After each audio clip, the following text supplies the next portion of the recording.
Welcome to the Ari Hoffman Show on Talk Radio 570 KVI, your home for the politically homeless, streaming live at KVI.com and on the KVI app. If you want to be part of the most dangerous show on the airwaves, call or text the Warrior Injury Law Studio line at 206-421-5757. That's 206-421-5757.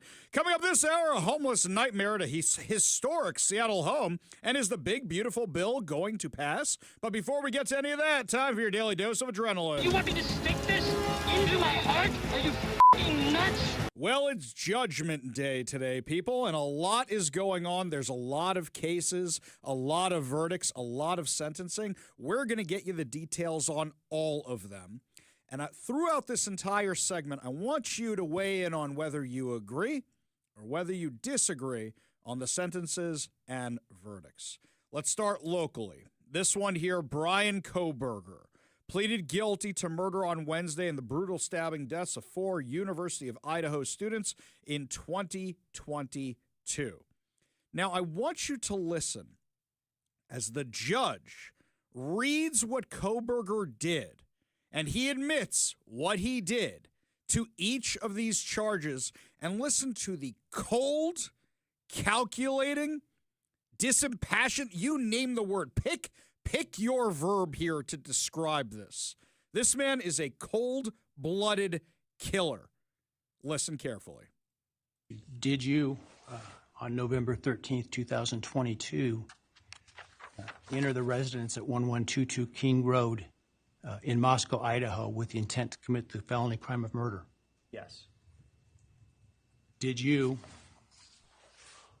on November 13th, 2022, in Latah County, state of Idaho, kill and murder Madison Mogan, a human being? Yes. And did you do that willfully, unlawfully, deliberately, and with premeditation and malice of forethought? Yes. Did you, on or about that same date in Moscow, Idaho, kill and murder Kaylee Gonzalez, a human being? Yes. And did you do that willfully, unlawfully, deliberately, and with premeditation and malice of forethought? Yes. And did you, on that same date in Moscow, Idaho, kill and murder Xana Kernodle, a human being?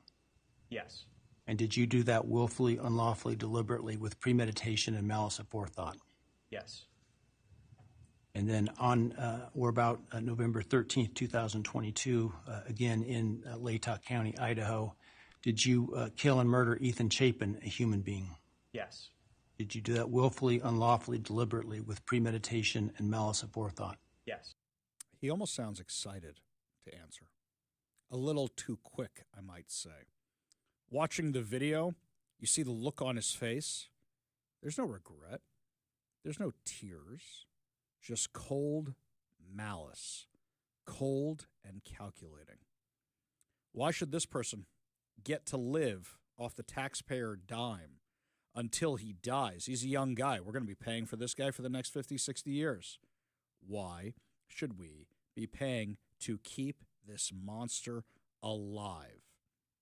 And now the parents are weighing in. Kaylee Gonzalez's father said this outside the courtroom today. What do you want to happen? Why do you want this to go to trial? Because then my peers, this community, will decide that he's guilty. We could take it out of frickin' Thompson's hands. One man shouldn't decide what 4 souls are worth. There we go. He's right. So basically, the prosecutor's offering this plea deal because they don't want to go through an expensive trial. What about the families? And like we've discussed previously in this case, just because he gets life in prison doesn't mean he gets life in prison. All it takes is one activist judge to come along, one activist prosecutor to come along, some activist people on a sentencing board, and you have what happened to the victims of Timothy Pauly. We have many other cases that we have covered on this show where somebody they thought was out of their lives forever could be released back into their own neighborhoods. Brian Kohberger does not deserve to see the light of day ever again. They had him dead to rights. Instead, they make this plea deal with him. No, that's not justice for the family. Me, I don't think that even if you get these 4 life sentences, it means he's going to stay behind bars. So 30 years from now, when nobody remembers this trial even existed, We'll be lucky if the media is even around to cover this kind of stuff. If they even decide to cover it. Hey, there's this random dude named Brian Kohberger who might actually get paroled. Who's that? I mean, let's take it from my perspective for a minute. Mike saw this happen firsthand. When the victims of Timothy Pauly's family reached out to me and said there was this issue, what was the first thing I said to Mike? Who's Timothy Pauly? And I had to ask, and Mike goes, oh, we've been covering this for years on KVI. Now, Mike's worked here for longer than I have, but still, we're talking under a decade. This thing goes back to the 1980s. So, yeah, Kirby might remember it, or John might remember it or something, and it might jog some memories. But at the same time, you think a person gets a life sentence and they're never going to be out again. We know that is not a certainty. And at the same time, this guy gets to live on the taxpayer dime while these 4 young, beautiful children never get to live a life they had planned, a life their parents had helped plan for them and helped pay for them. They never get to live that life. They never get to get married. They never get to have kids. They never get to have grandkids. And Kohberger gets to just sit in jail. I don't think justice was done today in this case. I really, really don't. Let me know what you think. 206-421-5757. That's 206-421-5757. Here's another case from our area. And this is a little bit more personal for us just because we've been covering it for so long. And this is the case of Raul Benitez Santana. Raul Benitez Santana is the illegal alien with a criminal record who was driving at 107 miles an hour while drunk and high, plowed into Washington State Trooper Christopher Gadd, who was sitting in a speed trap in the middle of the night on I-5. Benitez Santana was driving at 107 miles an hour while drunk and high on the shoulder. And if you look at the video from that night, it wasn't that the highway was packed and he was trying to there was one truck in the way. One truck. And because he was so drunk and because he was so high, he decided to pass on the shoulder. And that's all it took. 3 seconds, and you took a young life of a man who had a young wife and a young daughter, a 2-year-old daughter. I think she's 4 now. And that life was stolen. Mike was listening. He's sitting in the cubicle next to me in our bullpen areas. I was listening to the judge. And while the judge is trying to be compassionate, while the judge is trying to talk about how awful this is, and while the judge was rambling and rambling and rambling, trying to be like, oh, this weighs so heavily on me. I have a take for you after listening to that, which I didn't tell Mike earlier. The judge doesn't want to be hated by the left. The judge doesn't want to be hated by the left, so she has to justify why she gave such a light sentence. He gets just over 10 years in prison, which means with good behavior, this dude could be out in what? 5? 7? And Officer Gadd, Trooper Gadd, doesn't get to have a life. That little girl will not know her father except for a picture that is framed on a mantle. There will be nobody to walk her down the aisle one day because an illegal immigrant who should have never been in this state, Jay Inslee, made Washington a sanctuary state days before this guy was convicted of his previous criminal transgressions. Bob Ferguson enacted that. So this illegal alien got to stay in Washington committing crime after crime after crime after crime until he killed somebody. 10 years? I went over to ChatGPT and I asked ChatGPT what the maximum sentences are here in Washington for the crimes he committed. Vehicular homicide. Up to life in prison under a Class A felony with potential enhancements of 2 years per prior DUI. All this guy has is prior DUIs and assault and domestic violence. So, right there, that's your first thing. Second, vehicular assault, up to 10 years in prison, Class B felony, with standard sentences often much lower for first-time, non-aggravated cases. Okay, so under vehicular homicide, he should have gotten life, and he got 10 years. And this is what made me formulate my opinion about that judge. The judge was rambling so the left wouldn't hate her, and so she could seem compassionate to Trooper Gadd's family. She did admonish the defense a little bit, for some of the language they used, but who cares?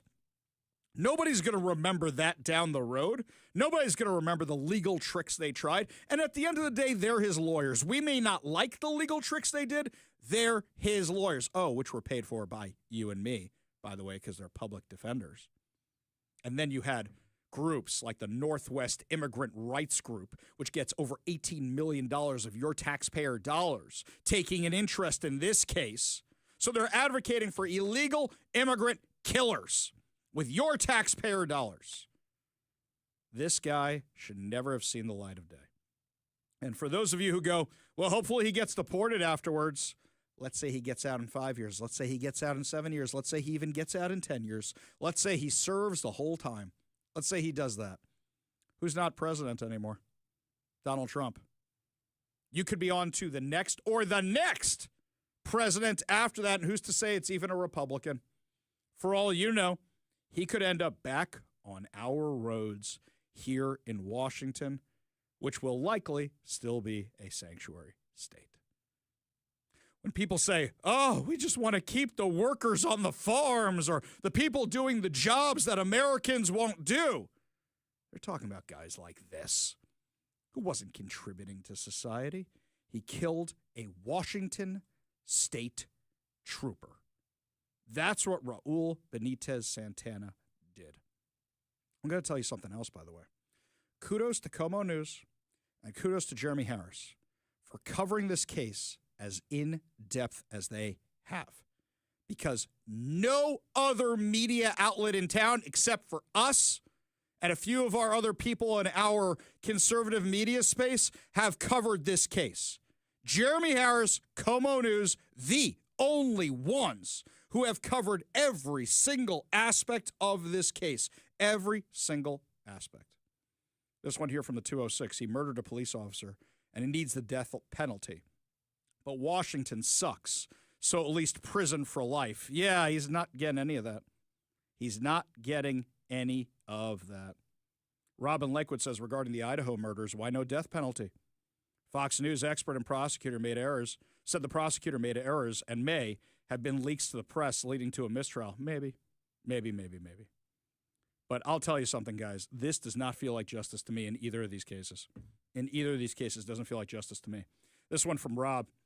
He says, I was on the State Patrol I-5 investigation that morning. My commute was 3 hours from Mount Vernon. That MFer needs to be in jail for life forever. You know, we assume this guy's going to get deported afterwards. I don't even want this guy in Alligator Alcatraz. I want this guy out of the country. But then he gets to live a free life in a different country. You're assuming Donald Trump is still going to be president 7 years from now? Not going to happen. You're assuming it's going to be J.D. Vance 7 years from now?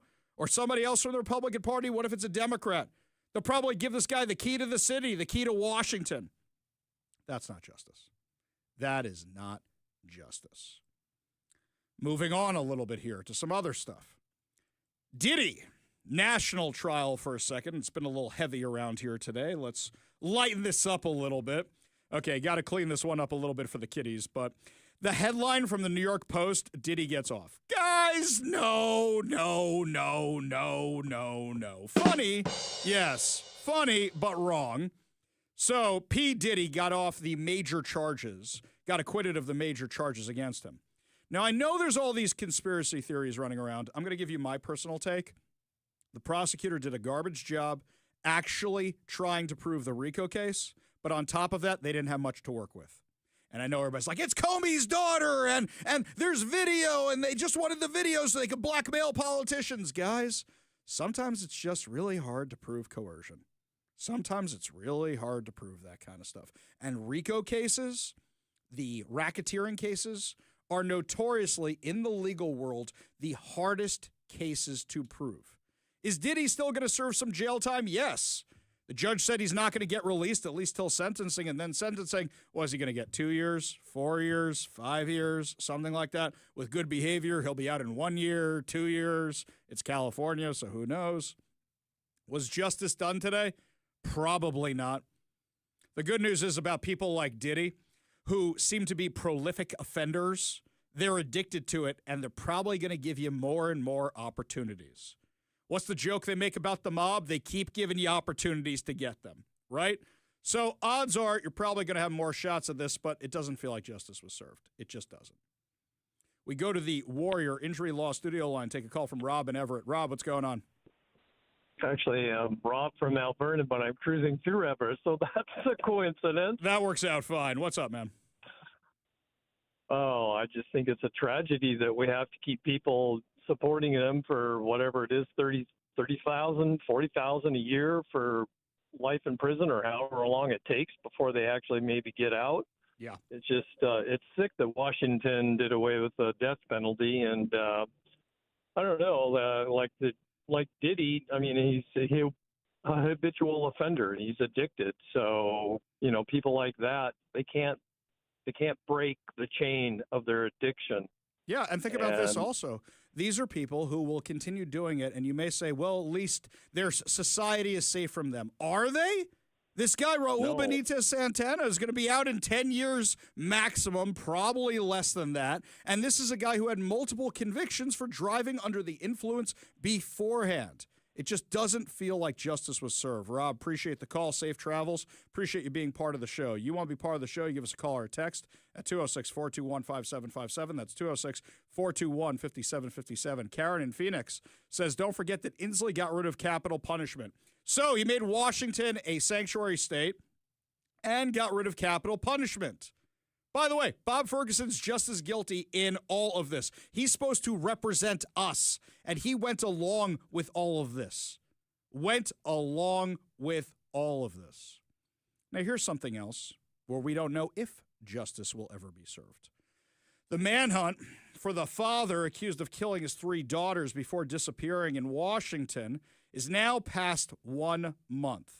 Now, they found DNA at the scene, which ties him to the case, but there wasn't really a doubt about whether or not that Travis Decker actually committed these. We still have to say alleged until a person is convicted in a court of law. But realize this guy has been on the run for over a month, outside without shelter. I know he's a survivalist. I know he has military training, but a month is a really, really long time. Look, even Rambo, that whole movie is really just a day and a half, right? Maybe 2 days tops. A month without shelter, without food, without anything, that's a really long time to go. So I see one of 2 possibilities. Possibility A, he's dead. Possibility B, he is long gone, and we'll be lucky if we ever find him. So the question I'm going to put out to all of you, should the search for Travis Decker continue? And by that, I mean you have federal resources right now. You have local resources right now, all looking for one guy. And I'm not saying we shouldn't catch him. I hope this guy gets the death penalty. Oh, wait, we're in Washington. This guy does not deserve to live, but at the same time, how many resources are being allocated to this? And do we have a real chance of catching him, or are we going to find a body one day? Still looking for D.B. Cooper. Haven't found that guy. Still looking for the 3 guys that escaped from Alcatraz. Haven't found those guys. What I'm saying is, are you okay giving up the search and possibly pursuing anything when you get a real actionable tip? Or do you think that the search should keep going? And if you think it should keep going, what do you think the time limit is on giving up the search? Is it a month? Is it 2 months? Is it 3 months? Is it 5 months? Is it 6 months? Is it a year? Let me know what you think. 206-421-5757. That's 206-421-5757. To me, it just feels like it may be Judgment Day around here, but it doesn't feel like there was any justice. I see a whole bunch of cases that went through, and I don't think there was justice in a lot of these cases, and it's heartbreaking because there are real victims on the other end of this. There are real victims. And all of this I'm looking at right now, it just kind of shows me it doesn't feel like our justice system is working correctly. It feels like a lot of people, including our elected officials, especially here in Washington, are always on the side of the criminal. I know innocent until proven guilty, but we've got one guy who is proven guilty, and he's being given a super light sentence of 10 years. You've got a guy who pleaded guilty and who gets to live for the rest of his life while his victims don't. And the families have to carry that for the rest of their lives, wondering if some activist is going to come along one day and try and free a mass murderer. I don't know about you. It just doesn't feel like there was justice today. It just doesn't. And that's really, really frustrating. Lots more to discuss as the show continues. When we come back, my friends, a homeless chaos event in front of a historical landmark here in Washington illustrates all the problems with Homeless Inc. You're listening to the Ari Hoffman Show on Talk Radio 570 KVI.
Welcome back to the Ari Hoffman Show. Just a reminder, coming up at 4 o'clock today is your chance to take the trip or keep the cash. And this week we are giving away a trip to Nashville, Tennessee, or $3,000 cash. Make sure you're listening at 4 o'clock for your chance to win with KVI. Thanks to our friends over at Budget Tank Removals for sponsoring that. Lots of you want to weigh in on Travis Decker. So Pam from Lake Stevens says over on the Warrior Injury Law text line, scale back the search to save money, but keep some kind of minimum search going beyond just the APB for law enforcement. Interesting middle ground. I like that. John says shoot on sight. That's justice. People are really angry about this, which I get.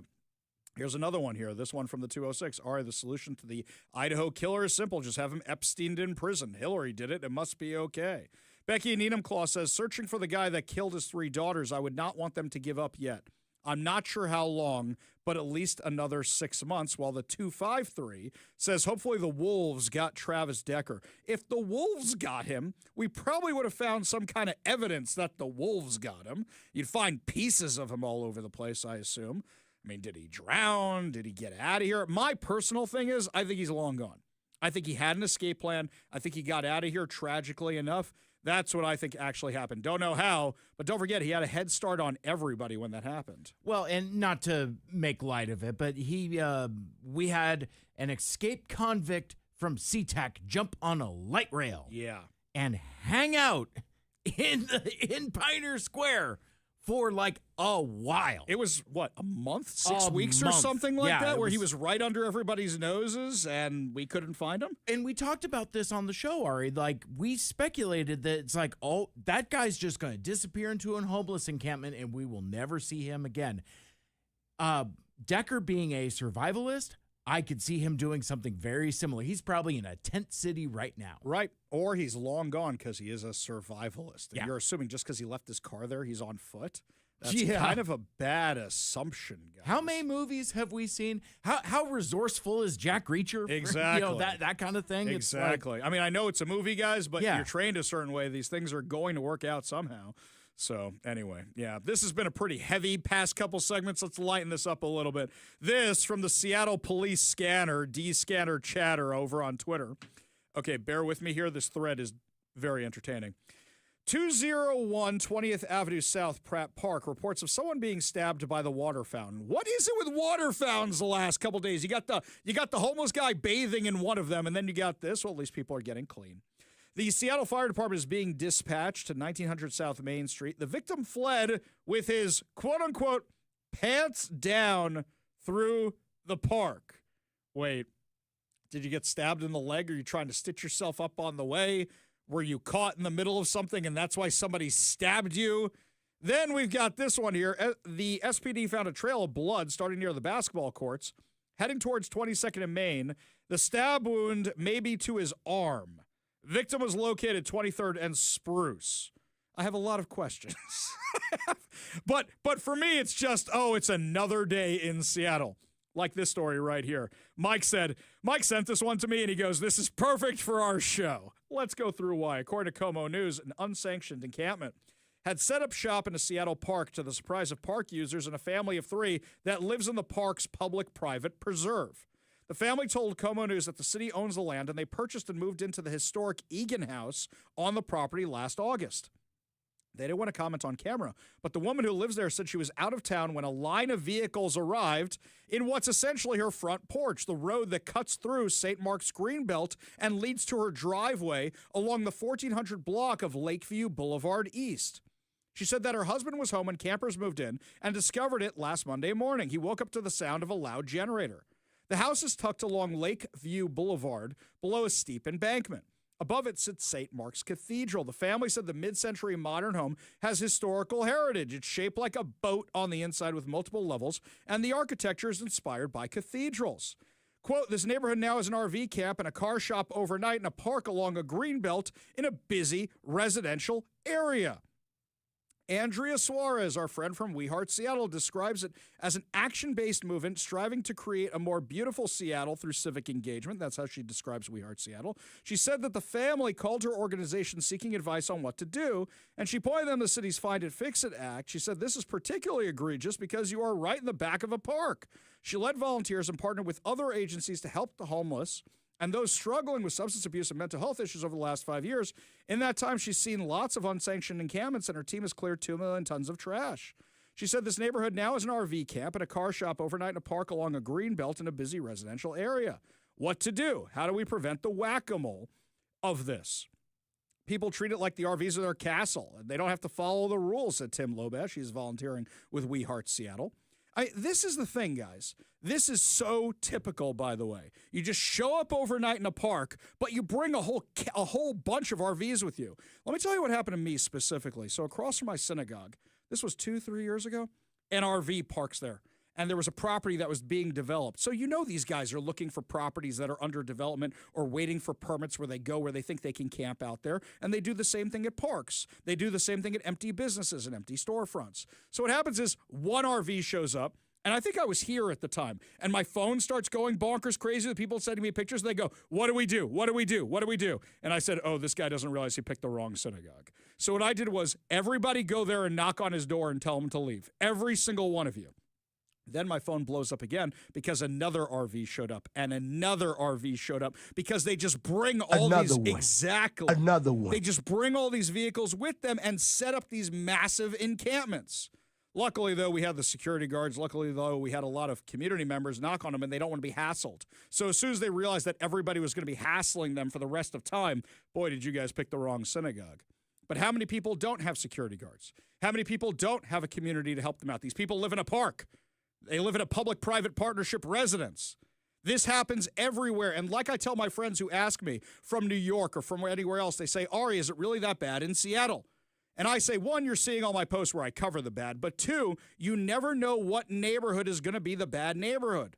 In New York, you know these are the places you don't go at night. But you never know where that's going to be here in Seattle because you never know when a homeless encampment is just going to appear on your corner. I, for one, am tired of this nonsense, and it's getting worse. It's getting worse now because Bruce Harrell doesn't actually want to clean up the encampments because he's worried about losing to a lefty challenger. This I've never seen before. In the 4 years we've been on the radio, every time an election comes up, quick, clear out all the encampments so people think it's nice. I've never seen this happen before, where it's getting worse during tourist season and during an election season, which shows you he's beholden to the left. Lots more to discuss as the show continues. When we come back, my friends, is the big, beautiful bill going to pass? And is it actually big and beautiful? We'll give you all details, plus more of your calls and more of your texts. You're listening to the Ari Hoffman Show on Talk Radio 570 KVI.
So yesterday, Secretary of State Marco Rubio announced that USAID, the slush fund for progressive causes overseas, is officially over and done with.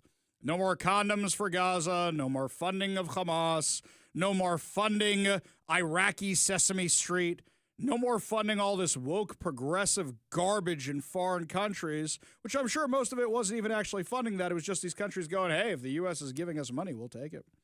State Department also posted this. Today marks the first day of the State Department's America First Foreign Assistance Rebranding Initiative, led by Secretary Rubio. Consistent branding will ensure contributions made by the United States will immediately be recognized as American. Quote, this redesign is very simple and was able to recenter and re-anchor the visual identity of American efforts overseas with the American flag. So what's fascinating to me is they had, I don't know, let's see, 1, 2, 3, 4, 5, 6, 7, 8, 9, 10, 11, 12, 13, 14 different logos for organizations that are all essentially USAID. So instead, what have they been replaced with? Brand USA, which is just the American flag. It says, provided by the United States of America. Oh, I love that. That's amazing. Switching gears over to things we are going to spend money on. Let's be clear about this. The big, beautiful bill does spend money. It does make cuts. And unfortunately, when you have a divided government, these are the problems you have. And it's going to take a while for people to reconcile that. A lot of you who are listening to the podcast, I know you were listening to the podcast because you emailed me the next day or whatever it was, heard the segment we were discussing yesterday where we were discussing how you're not going to get everything you want in a bill like this. How much can you get out of it? Here's what's in the big, beautiful bill right now. For sure, it's making sure that the Trump tax cuts stay in place, which is huge. No tax on tips, no tax on overtime, no tax on Social Security, no tax on Made in America auto loans. This is very good stuff. Permanent increases to the child tax credit, supporting over 40 million families. Exactly right. Plus, it hires 10,000 new ICE agents, 5,000 customs officers, and 3,000 Border Patrol agents. Plus, it also funds the Golden Dome missile system, which is the first real big upgrade in the 21st century. It delivers the largest Coast Guard upgrade since World War II, stopping fentanyl and criminal cartels by seas. It also modernizes the military and ends Biden's war on American energy. Now, all that does cost money. Is there $1.7 trillion in cuts? Yes. Do we have a $37 trillion budget gap? Absolutely we do. And if we have this massive deficit, if we have this massive debt, not budget gap, it's a massive amount of debt. If we have a $37 trillion budget deficit, then what we have here is we have money we need to cut. And you know what we need to do? Cutting around the edges and cutting USAID and things of that nature is not going to get us all the way there. It's just not. You need to start dealing with entitlements. So what's happening here is you're getting the illegal immigrants and you're getting people who should be working off of Medicaid and Medicare and programs like that, which is what we should be doing. But I love how the Democrats are fighting this, kicking and screaming. So here's something funny to me. So they said, no, they're not getting Medicaid. They're not getting Medicare. They're not getting Social Security. And today, Nick Brown and a whole bunch of other Democrats are suing because the Trump administration gave the information to ICE about who was getting all these different programs. So which is it? Are they not getting it or not? See, you're suing over something you said they weren't doing. So which one is it? Oh, the hypocrisy is insane. We go to the Warrior Injury Law studio line. Take a call from Derek in Seattle. Derek, what's going on? Hey, Ari. Love your show. And one of the topics you were talking about yesterday with the donor apathy side of things. Yeah. That's one of the challenges that a lot of good candidates kind of face in the progressive bastion of the Northwest here. A lot of times people just throw up their hands saying, hey, it's not going to make a difference. But without voices speaking to those issues, we're never going to have a transformation. And I think that's one of the things as a candidate for the King County Executive I face on a daily basis. So yeah, we have to kind of reevaluate our long-term strategy on investing in candidates, on investing in the process so that we can have multiple voices being heard at the same time. You know, Derek, I completely agree with you, but here's the other thing is that whenever somebody asks me for money to donate to their cause, I always say, well, show me your business model. So the problem is you can't say we're just going to win with the GOP. What you got to say instead is you got to say something to the effect of, here's how we're going to ballot harvest.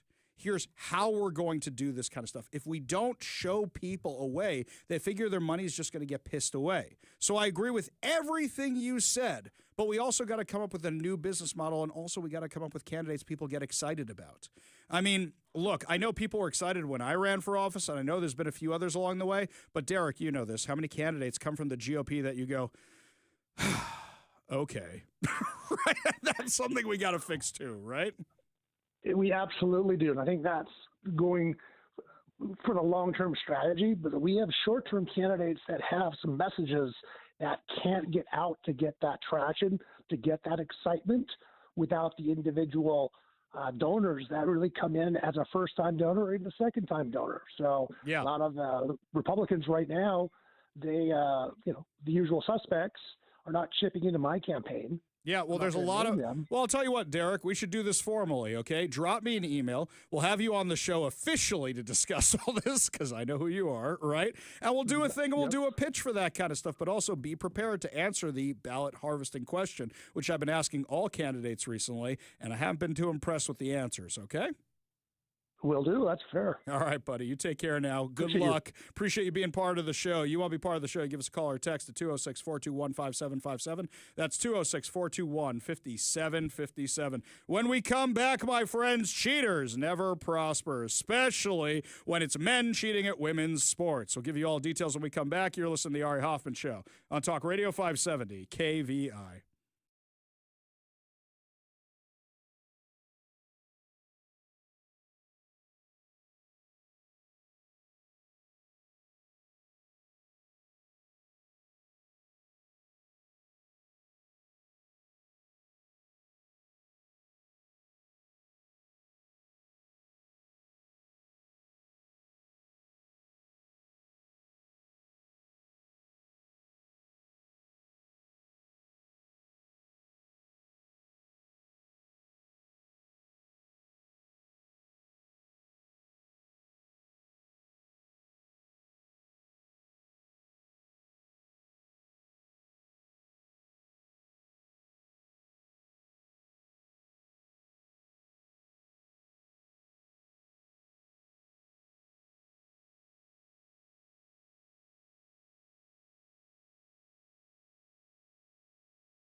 Well, we announced yesterday that the University of Pennsylvania is going to start apologizing to all the female athletes who lost their records, lost meets, lost races, lost titles, to all these men who are very, very confused and competing as women.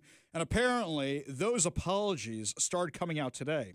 A lot of these female athletes who were cheated out of the awards they rightfully won, they have been getting the apologies, and they've been emailed to them, and other media has been the way that those have been expressed.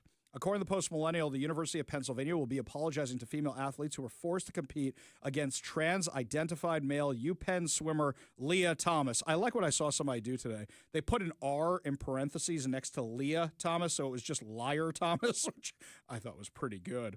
The deal will see UPenn restore the titles and records to female athletes defeated by Thomas, the school adopting definitions for male and females that are consistent with biological sex, and will issue personal apologies to each impacted female victim. Think about this for a second. Think about the statements on Wikipedia or on Google or anything that will come for the rest of time. For the rest of time, this dude who couldn't hack it in men's sports, so he decided to beat women in their sports. For the rest of time, it's going to be he had his titles taken away. She, he, she, they, them, whatever the case may be, had their titles taken away because they shouldn't have been there in the first place. Cheaters never prosper. May take some time, but cheaters never prosper. Meanwhile, some other good news. This from the Los Angeles Times. Stanford Medical Center ends its transgender surgery for minors, which is huge. I wonder when Seattle Children's is actually going to stick with something like this, because when you're looking at these surgeries, look, you want to do it when you get older, you want to do whatever you want to anybody, then you know what? Just go right ahead, and you can do that, okay? But for minors, for kids who don't have a choice, who now down the road want to have this reversed, how many detransitioners are we seeing? How often does this happen where somebody regrets the decision they made and then wants to fix it? And unfortunately, this is something that is happening with more and more regularity. We've interviewed people like this, but they've had this surgery that now they can't have children. Now they are stuck that way for life. These are irreversible surgeries. We go to the Warrior Injury Law studio line, take a call from Leonard in Shoreline. Leonard, what's up? Oh, nothing much.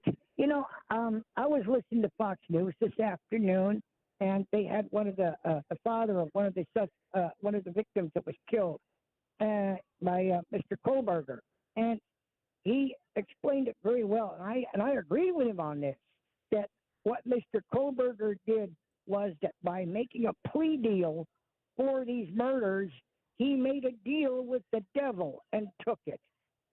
Yeah, well, basically the question is why the prosecution offered it in the first place. Why? Because they didn't want to go through an expensive trial? Because they thought that would be spending too much money? You know what the problem is that some people go, well, you know what, I can get away with it. And you know what, I can eventually get out of jail. And that's the problem, is that if jail is supposed to be a deterrent and the death sentence is supposed to be a deterrent, we don't use it enough to actually make it a deterrent. Leonard, appreciate the call. Appreciate you being part of the show. You want to be part of the show, you give us a call or a text at 206-421-5757. That's 206-421-5757. John in Lakewood says over on the Warrior Injury Law text line, University of Pennsylvania and all schools need to vacate those trans winner awards and give them to the woman that placed first. It seems like that's exactly what's happening.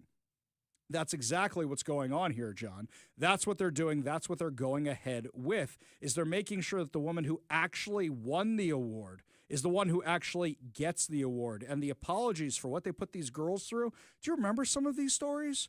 They disqualified the women who refused to compete against the men for safety reasons. Do you remember when they kicked fans out of the stands for calling out reality?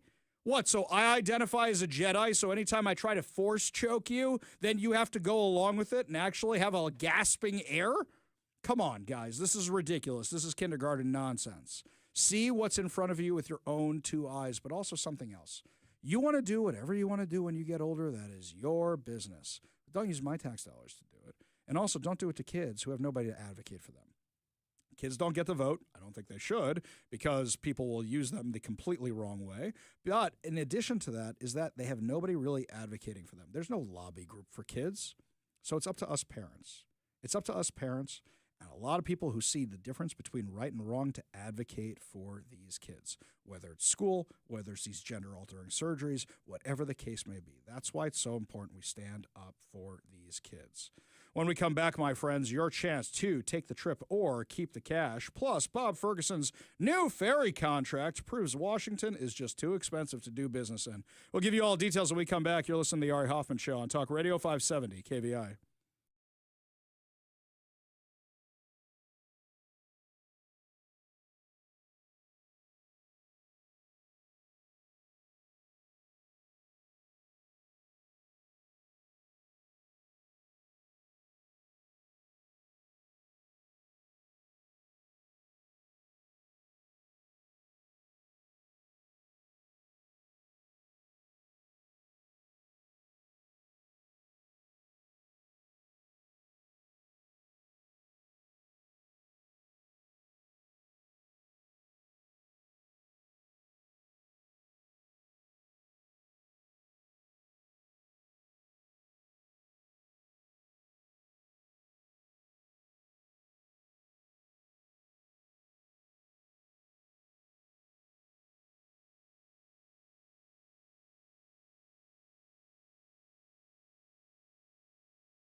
Welcome to the Ari Hoffman Show on Talk Radio 570 KVI, your home for the politically homeless, streaming live at KVI.com and the KVI app. If you want to be part of the most dangerous show on the airwaves, call or text the Warrior Injury Law Studio line at 206-421-5757. That's 206-421-5757. Coming up this hour, Columbia is mad at me. What the hell did I do to them? All I did was wake up this morning. But before we get to any of that, my friends, you work hard, you play hard, you need a getaway. I know that's all anybody's thinking. They're thinking, oh, short work week. Tomorrow's Thursday, and then 4th of July on Friday. Woo, short work week. That's all I know Mike's thinking that, right? Dude, I got one more day, and then I'm 6 days away from you folks. I am stoked. I'm going to Vegas for a couple days, so I'm super excited about all this. That's awesome. I haven't been to Vegas in years. This is a mileage trip, as we call it. Cashed in all the miles to spend 3 days in 110-degree weather. I'm very excited. But anywho, we've got you covered with KVI's Take the Trip or Keep the Cash, sponsored by Budget Tank Removals. This week, you can get away to Nashville, Tennessee with honky tonks, hot chicken, and live music on Broadway till midnight, or have a chance at $3,000 cash. Now, my friends, we're going to go over this one more time. You are just supposed to text the keyword to the text line, to the number I give you. Do not send it to my social media accounts. Do not send it to my Facebook. Do not send it to my Twitter. Do not send it. You can subscribe to all those things. Please do. Please subscribe to my social media accounts. But please don't send the keyword there. It doesn't make a lot of sense. Also, you just text the keyword. Not your name, not your address, not your phone number, not Ari Hoffman. You are the best-looking radio host in all the land. You can tell me that later. But just text the word I give you to the number I give you. We'll get you in the daily drawing. You get $50 Daniel's Broiler gift card, and you could win a trip or keep the cash with KVI. Today's word is band, B-A-N-D, as in, we're an American band. As in, what was that? That was band. It's a rubber band. A rubber band. Rubber band. Oh, that's good. Band. It's not good. I didn't know what that was. I'm like, what am I listening to? Yes, band. B-A-N-D, like bandstand or American band. That kind of stuff. Text it to 206-421-5757. That's 206-421-5757 or Band Aid. Just Band, B-A-N-D. You have until 5 p.m. to enter. Your next chance at winning comes tomorrow morning at 8 a.m. during the morning ride with Phil. Check out danielsbroiler.com to reserve a table, place your takeout delivery order, and more. All right, my friends. I saw this story yesterday. We touched on it a little bit yesterday, but I think this thing is so symbolic of all the issues here in Washington with affordability. So here we go. Yesterday, Governor Bob Ferguson announced the selection of Eastern Shipbuilding Group to construct 3 new hybrid electric ferries for the state. Eastern Shipbuilding Group? Everything out here is always Pacific Northwest or Northwest or Evergreen or Eastern. We don't, because it's in Florida. Bob Ferguson proving once again it is cheaper to build things in Florida. It is cheaper to do business in Florida than do any. The symbolism of this is amazing. So even Bob Ferguson is admitting that you can't get things done here because it's too expensive. I think it was triple the price to do it here. Well, Bob, whose fault is that? Oh, right. Because you guys have made things so flippin' expensive, you Democrats, for years and years and years and years, that, guess what? Those contracts are going elsewhere. Oh, the irony behind this. Here's something else. Remember when Jay Inslee said, they're going to be all electric, boogie, woogie, woogie. And they couldn't actually do that. These are hybrid electric, which means, hang on, wait for it. What do you need to run these suckers? Ah, that's right. Diesel, which, by the way, a lot of our ferries are right now. So you're not actually being green. You're being greener, but you know what? That's how technology works. I've been a longtime proponent for hybrid technology. A lot of people say they love their EVs. That's fine. I had the EV from my friends over at Renton Chrysler Dodge Jeep Ram that I borrowed last month. You know what they gave me this month? They gave me a Jeep Rubicon. It's this giant green sucker. And if you follow me on social media, you have seen this thing. It's the Hulk. It is awesome. It can take on anything. But you know what's really cool about it? It's a hybrid.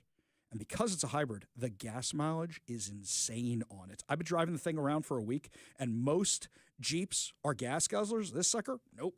I think I've barely used an eighth of a tank, and I've been driving it for a week because of the hybrid technology. I've said, I don't know why we skipped hybrid in favor of all electric. Now, are electric cars great? Yeah, they're speedy, they're fast, and I love that Jeep Wagoneer that my friends over at Renton Chrysler Dodge Jeep Ram gave me. But this hybrid is even better.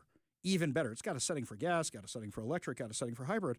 That's the technology we should have been investing in until the all-electric technology gets to be cheaper, until we can make the batteries here in the U.S., until those manufacturing plants are up and on, so that way it's affordable for everybody. Right now, there's a select group that can afford these things, but the hybrids are the way to go. By the way, if you're looking for an awesome summer vehicle, this Jeep Rubicon is amazing. And Mike was kind enough to give me a duck yesterday. Found a duck on my door. For those of you in the Jeep world, thanks to Mike and Mrs. Mike for that. Do appreciate that. But Bob Ferguson writes, after careful consideration and conversations with legislative leaders, I selected Eastern Shipbuilding Group to build 3 new hybrid electric boats. He also emphasized that they were chosen as the best option to build these critically important vessels at a fair cost to taxpayers. All right, let's give credit where credit is due. Bob Ferguson is doing something the last 50 years of governors haven't done.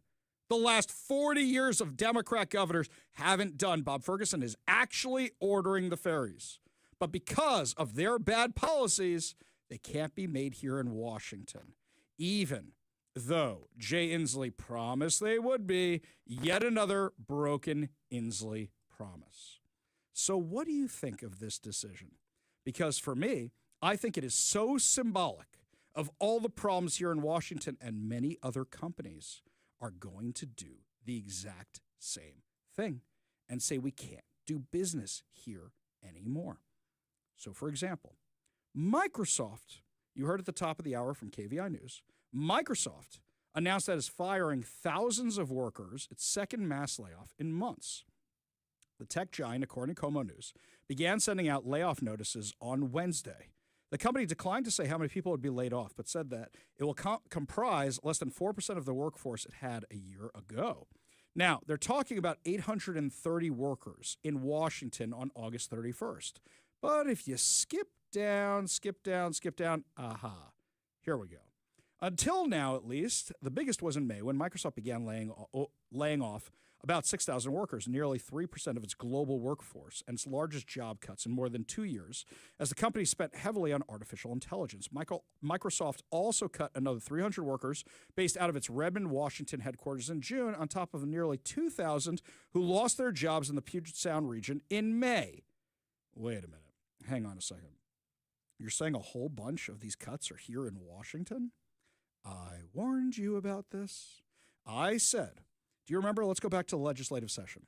Democrats wanted to pass this massive tax on payrolls. They wanted to copy Seattle's dumb Amazon tax, the Jumpstart tax, which was on high earners, and it's not even that high earners, but basically they want to punish the tech bros who put them into office, so they want to tax Amazon. So Seattle passes this stupid tax. Predictably, Amazon, who warned Seattle, don't you pass this tax, what happens? Amazon shuts down operations in Seattle through attrition, so when one project ends, another begins. They set up shop in Bellevue, and they leave Seattle.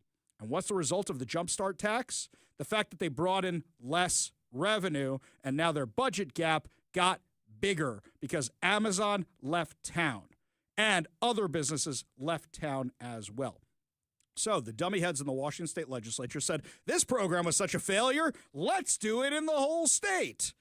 And that's exactly what they did. But before they did that, they got a letter from Microsoft, Amazon, Boeing, even the Seattle Mariners. Don't do this. If you do this, some of us are going to have to leave. Now, these announcements about these layoffs show me that probably what's happening is Microsoft is going, all right, well, we're going to do layoffs anyway because we have AI and because of whatever's happening with the Xbox world and et cetera, et cetera. Kids are playing more video games on their phones and not their Xboxes, et cetera, et cetera. But here, it's an excuse to get rid of the people in Washington who are working those programs. And Microsoft, whenever they do layoffs, is always kind of trimming the fat. So my guess is This is Microsoft doing exactly what they said they were going to do if the Democrats passed this tax. Do you agree with me? Give me a call or a text at 206-421-5757. That's 206-421-5757. Now, mind you, layoffs are not the only way we deal with these things. Automation is the other way you deal when you can't afford to have employees anymore. When's the last time you went to the movies?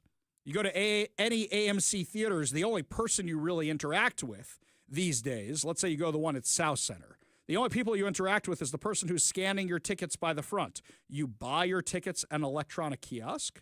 You order your food at an electronic kiosk. One person may bring your food or put it at the end of the table from the snack bar. But they used to have, 10 people behind the counter taking orders, getting food. They used to have all the people taking your ticket orders. They're all gone now.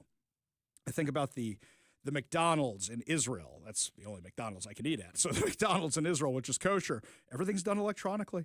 There's kiosks all over the airport in Israel. You order your food, you come there, and magically your bag's there. You don't even know how you got it. It was probably a robot in a lot of these cases. And now Amazon is on track to have more robots than humans in its warehouses. Oh, wait a minute. Okay, so it's not the military. That's not how Skynet's gonna get us. It's the robots at Amazon. That's what the drones, they have air support. Soon those cars are gonna be driving themselves, the delivery vans are gonna be driving themselves, and it's the robots in the Amazon warehouses that are gonna kill us all. They're the ones who are gonna come for Sarah Connor. They're the ones who are going to come for John Connor. Well, actually, you know what they're going to be? They're the ones who are coming for your jobs because they don't go on strike. They don't complain. And they don't ask for higher wages or health care. The company currently operates over 1 million robots across its facilities, nearly equal to the number of human workers. And according to the Post-Millennial, is expected to surpass that number soon. Amazon's robots include machines capable of plucking, packing, and sorting packages, as well as a new model named Vulcan, which we'll talk to you about logic. No, which features a built-in sense of touch that allows it to distinguish between different items on shelves, and soon how to crush a human skull. According to a report by the Wall Street Journal, Amazon is working to integrate its robotic system with its order fulfillment operations, enabling more collaboration between machines and employees to complete tasks. Robot analyst Ruben Scriven told the outlet they're one step closer to that realization of the full integration of robotics. This is how we all go. I will tell you, these robots have a weakness. If these robots are really going to turn on us, my wife and I went out for drinks with friends the other night. And at this place we went, they had robot servers.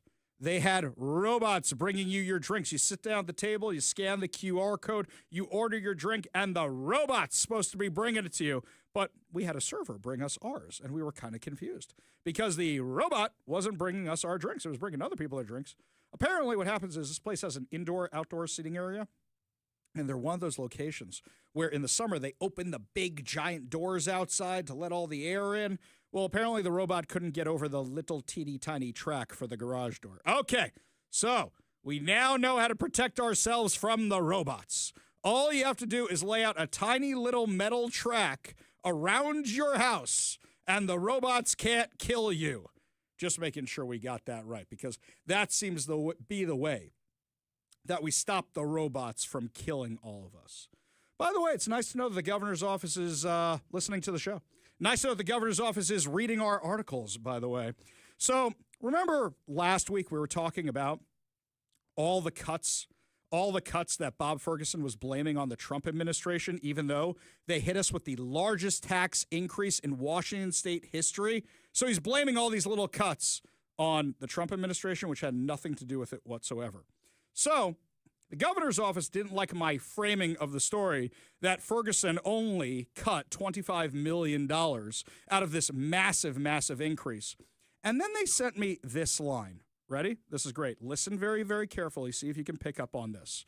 By the way, if you guys would actually get back to request for comment for any of my stories, might be able to clear this stuff up sooner. In response to Governor Ferguson's objections, the legislature reduced its revenue proposal from more than $21 billion to approximately $9 billion. Wait. You reduced your revenue proposal? You were going to hit us with $21 billion in new taxes? And we should be thankful you only hit us with $9 billion in taxes? Oh, let me bow down before Turd Ferguson. Thank you so much to Turd Ferguson and the Democrats for only hitting us with a gas tax and a fishing tax and an Uber tax and every kind of tax you could possibly imagine. Thank you so much for jacking up our payroll taxes. Thank you so much for taxing every single thing in the state, because it could have been so much worse. Revenue means taxes, because the government doesn't create anything, produce anything, or sell anything. So you want me to acknowledge that you only hit us with $9 billion in taxes, but you were planning on hitting us with $21 billion in taxes? You got it. No problem. Full credit. You guys were planning on hitting us with $21 billion in new taxes, and only, and I'm using the air quotes if you're watching the live stream, only hit us with $9 billion in taxes. That is not the flex you think it is.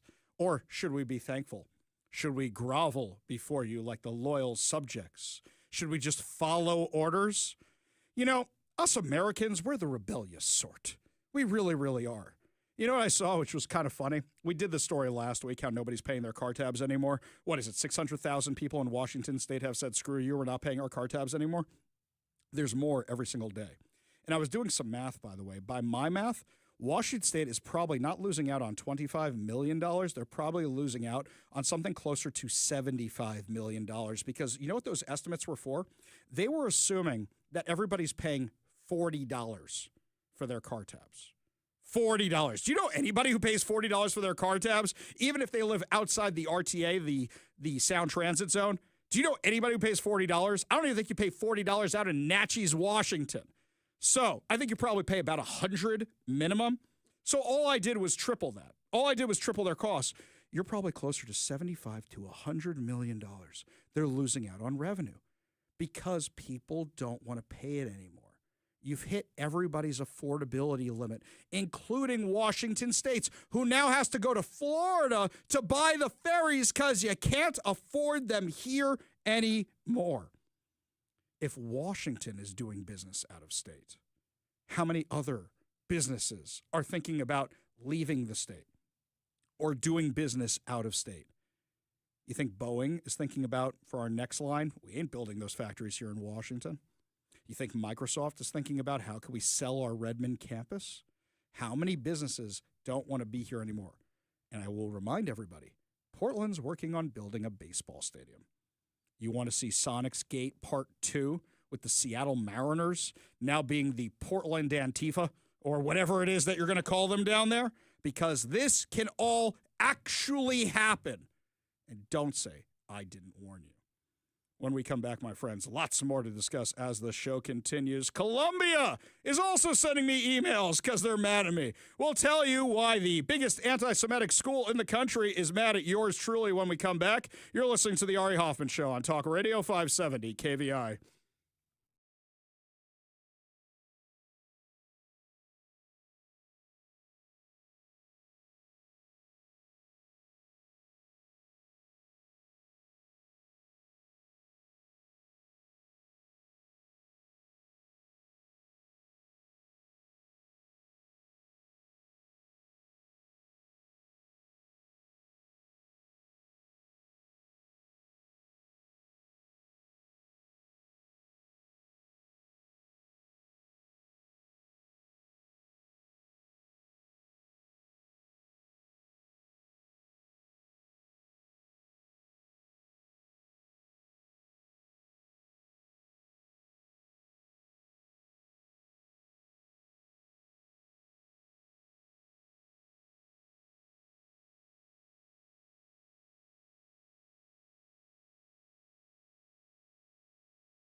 There are some times where I expect to be a player in a certain story, and there are some times where I said, what the hell did I do? All I did was wake up this morning.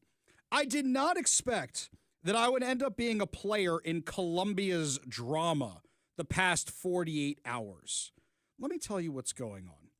Claire Shipman is the acting president of Columbia University. She was a faculty member, and she was a board member while all this insanity with the Gaza encampment and the hostage situations and all this rampant, crazy anti-Semitism, you name anti-Americanism, pro-Hamas stuff was happening on campus. So they've been through what? 3 presidents in the last year? So you got rid of the first one who said it's all about the context, right? You got rid of that one. And then you got rid of the one after her for some other scandal. And now you've got Claire Shipman. Okay, so now you've got her and she's in charge. Well, yesterday, the House Committee on Education and the Workforce released the results of their investigation into Columbia University, and they're releasing them a piece at a time, a piece at a time, a piece at a time. And this was very well covered by outlets like the Washington Free Beacon, the New York Post, big national outlets. Okay, so then there's me. At night, I write articles for the Post Millennial. Everybody knows this. I share them on my social media all the time. If you don't see them, check it out. You can also see the articles I write for KVI. Follow me at Ari Hoffman Official at Facebook and Instagram, the Hofffather over on Twitter. And I go, is this more local? Is this more national? Okay, it's for KVI. It's for the Post Millennial. Okay, whatever. I see the report from the House Committee on Education and Workforce, and I said this would make a great national article for the Post Millennial. Plus, talks about anti-Semitism. This is important. I'll write it up tonight. Okay, so here's what the texts say. In a text message dated January 17, 2024, Shipman, who is then serving as the co-chair of Columbia's Board of Trustees, wrote, "We need to get somebody from the Middle East or who is Arab on our board quickly. I think somehow." You think that's going to make the mob happy? Sure. Okay, we'll go with that. But just 1 week later, Shipman talked about how frustrated she was with fellow trustee Shoshana Schendelman, one of the board's most vocal critics of campus anti-Semitism. "I just don't think she should be on the board. She's extraordinarily unhelpful." So, wait, you didn't like Shoshana?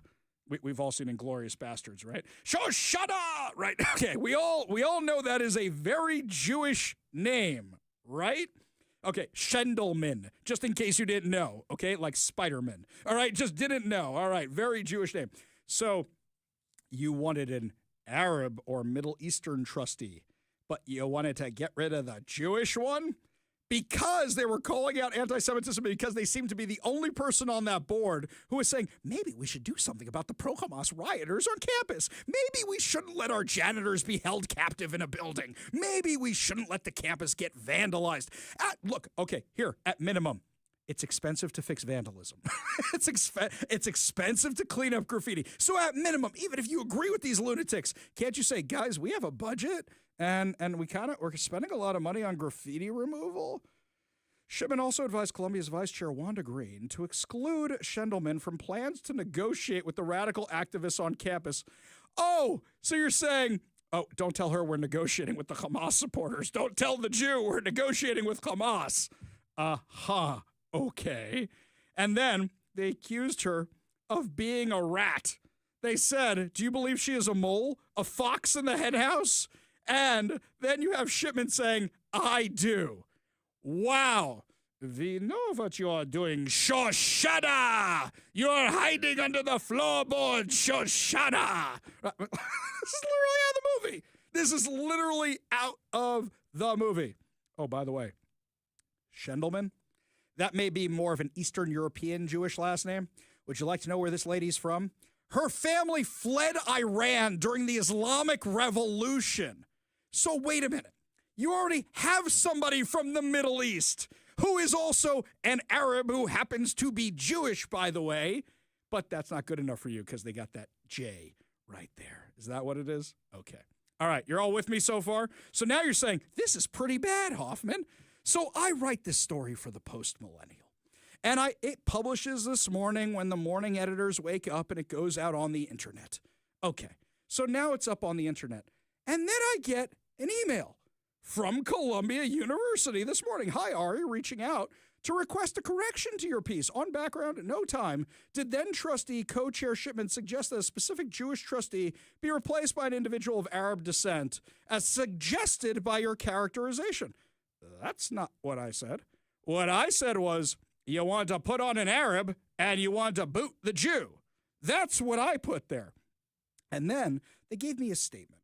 And it doesn't matter what the statement says, because the statement itself is so ridiculous. It is clear from this statement. They're like, oh no, if the Washington Free Beacon and the New York Post and Ari Hoffman, if this thing's as far as Seattle and everybody's reporting on this, you know who's going to be reading this stuff? That Hoffman guy just went to the White House a couple months ago. We're going to be on the front page of Trump's desk, and he's going to go, this is terrible. Columbia's the worst. And we need a new Air Force One, so I'm taking their money for my big, beautiful bill.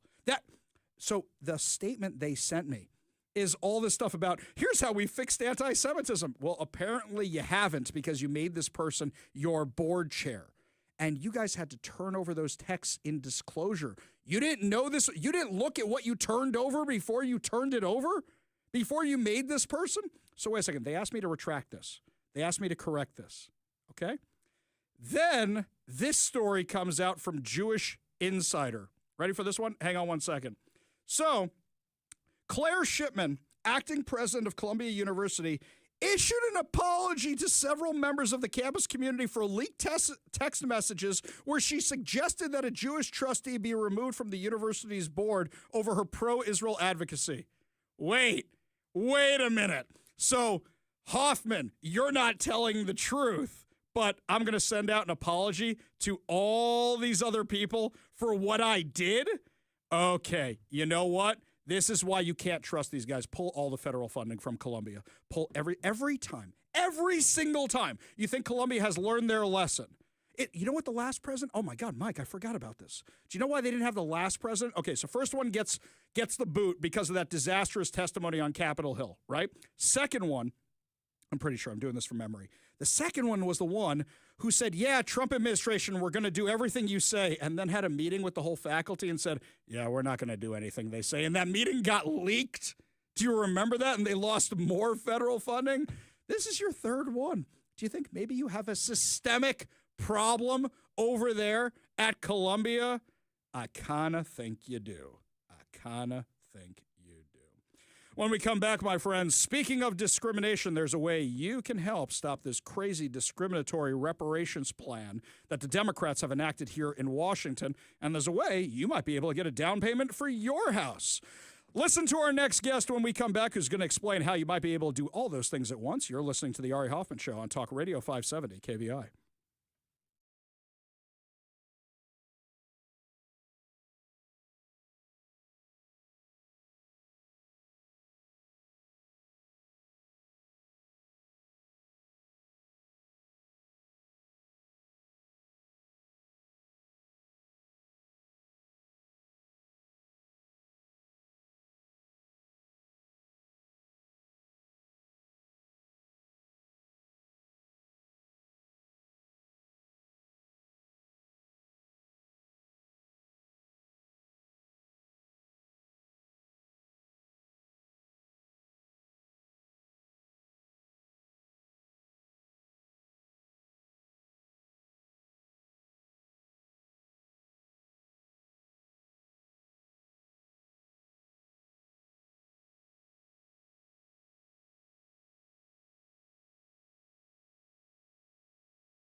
My friends, we've been discussing these issues with the Covenant home ownership program here in Washington State, which is, by its very construction, this whole program which says we're going to give you free down payments for your house if your skin is a certain pigmentation, but not you other people, is beyond discriminatory. It's racist. And the studies it was based on are beyond ridiculous because this thing, it said, the African-American community, the Jewish community, the Asian community, we're all discriminated against with redlining, but we're only going to give these homeownership loans, which have zero interest and are now completely, you don't have to pay them back, we're only going to give them to certain groups, not all the groups. It discriminates against whites, it discriminates against Jews, it discriminates against certain types of Asians. There's no way this thing can survive a Supreme Court challenge. Joining us now on the Warrior Injury Law studio line is Andrew Quino from the Pacific Legal Foundation. Thank you so much for being with us today. Thanks so much for having me, Ari. Such a pleasure. So let's back up for a second, because as I understand it,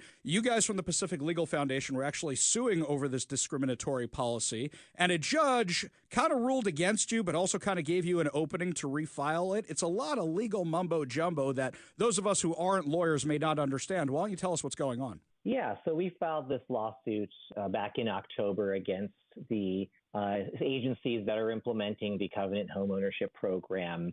And our client, FAIR, which is the Foundation Against Intolerance and Racism, has a member, and actually several members, who are affected by this assistance program. Basically, they can't apply for it because they're not the right race, even though they meet the other criteria for income, for residency, interest in buying a home. They're first-time home buyers. What the judge decided is, while those members satisfy all those other race-neutral requirements, they don't show that they qualify for the first mortgage that you have to have in order to take advantage of the down payment assistance from the Covenant Homeownership Program.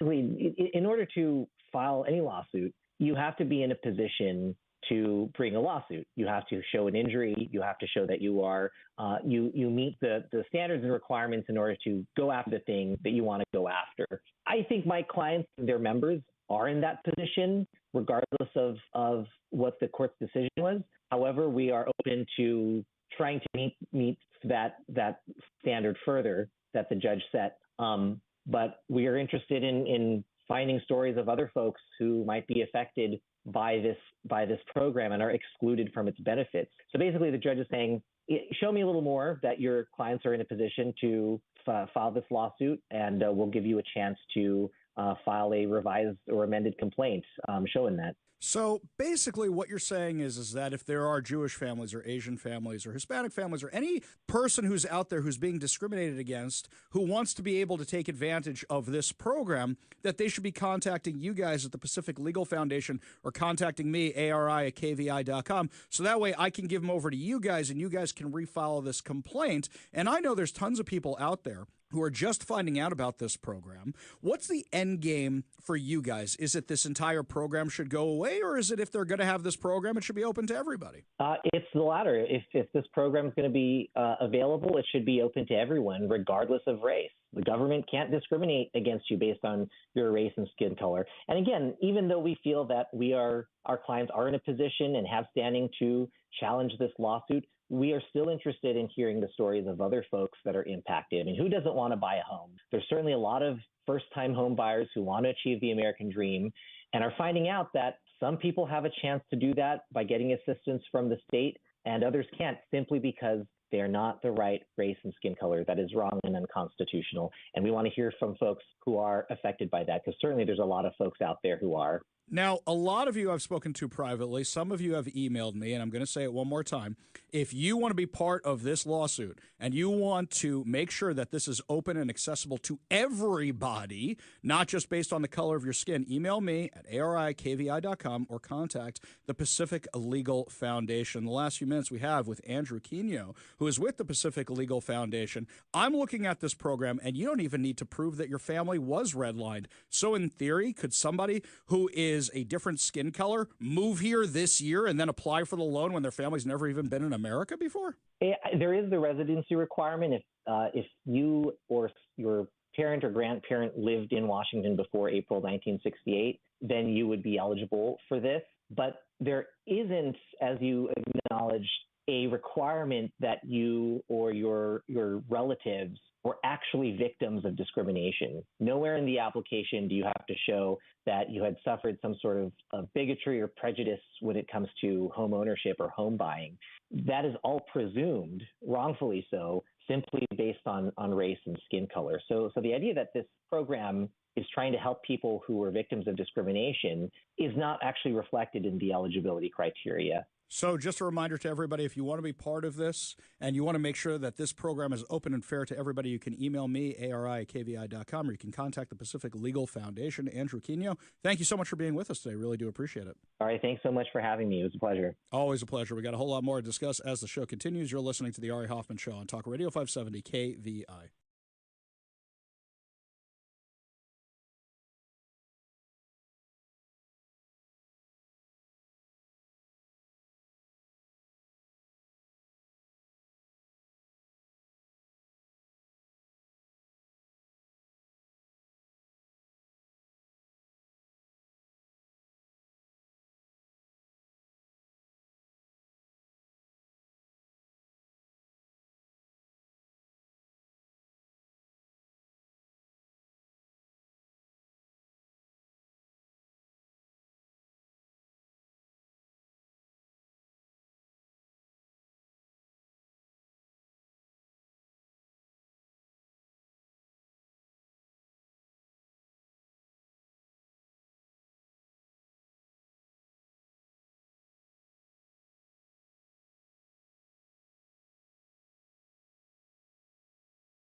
Katie Daviscourt from the Post Millennial has been doing an absolutely outstanding job of covering what's been happening outside the ICE facility in Portland, Oregon. I don't think any member of the media has been there as long as she has. She's going on 3 weeks now, I think it's been. So she says the Department of Justice has charged 4 more Antifa-affiliated subjects on Monday who allegedly committed criminal acts during the ongoing Antifa occupation outside the ICE facility in South Portland. The defendants were taken into custody on a variety of charges, including assault on federal police officers, felony arson, vandalism, disobeying lawful orders, and others. This comes after nearly a month into the anti-ICE occupation, which has resulted in 17 people being federally charged. Now, something else is going on. There's a guy down there who, I don't want to make assumptions, but I think this person isn't running on all cylinders, shall we just say. And not in terms of like a crazy thing. I think they have some mental handicaps, should we just say.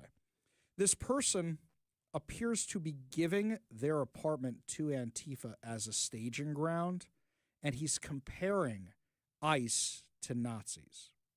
Now, he's comparing the Trump administration, the most pro-Jewish and pro-Israel administration in our nation's history, to the Nazis in Germany.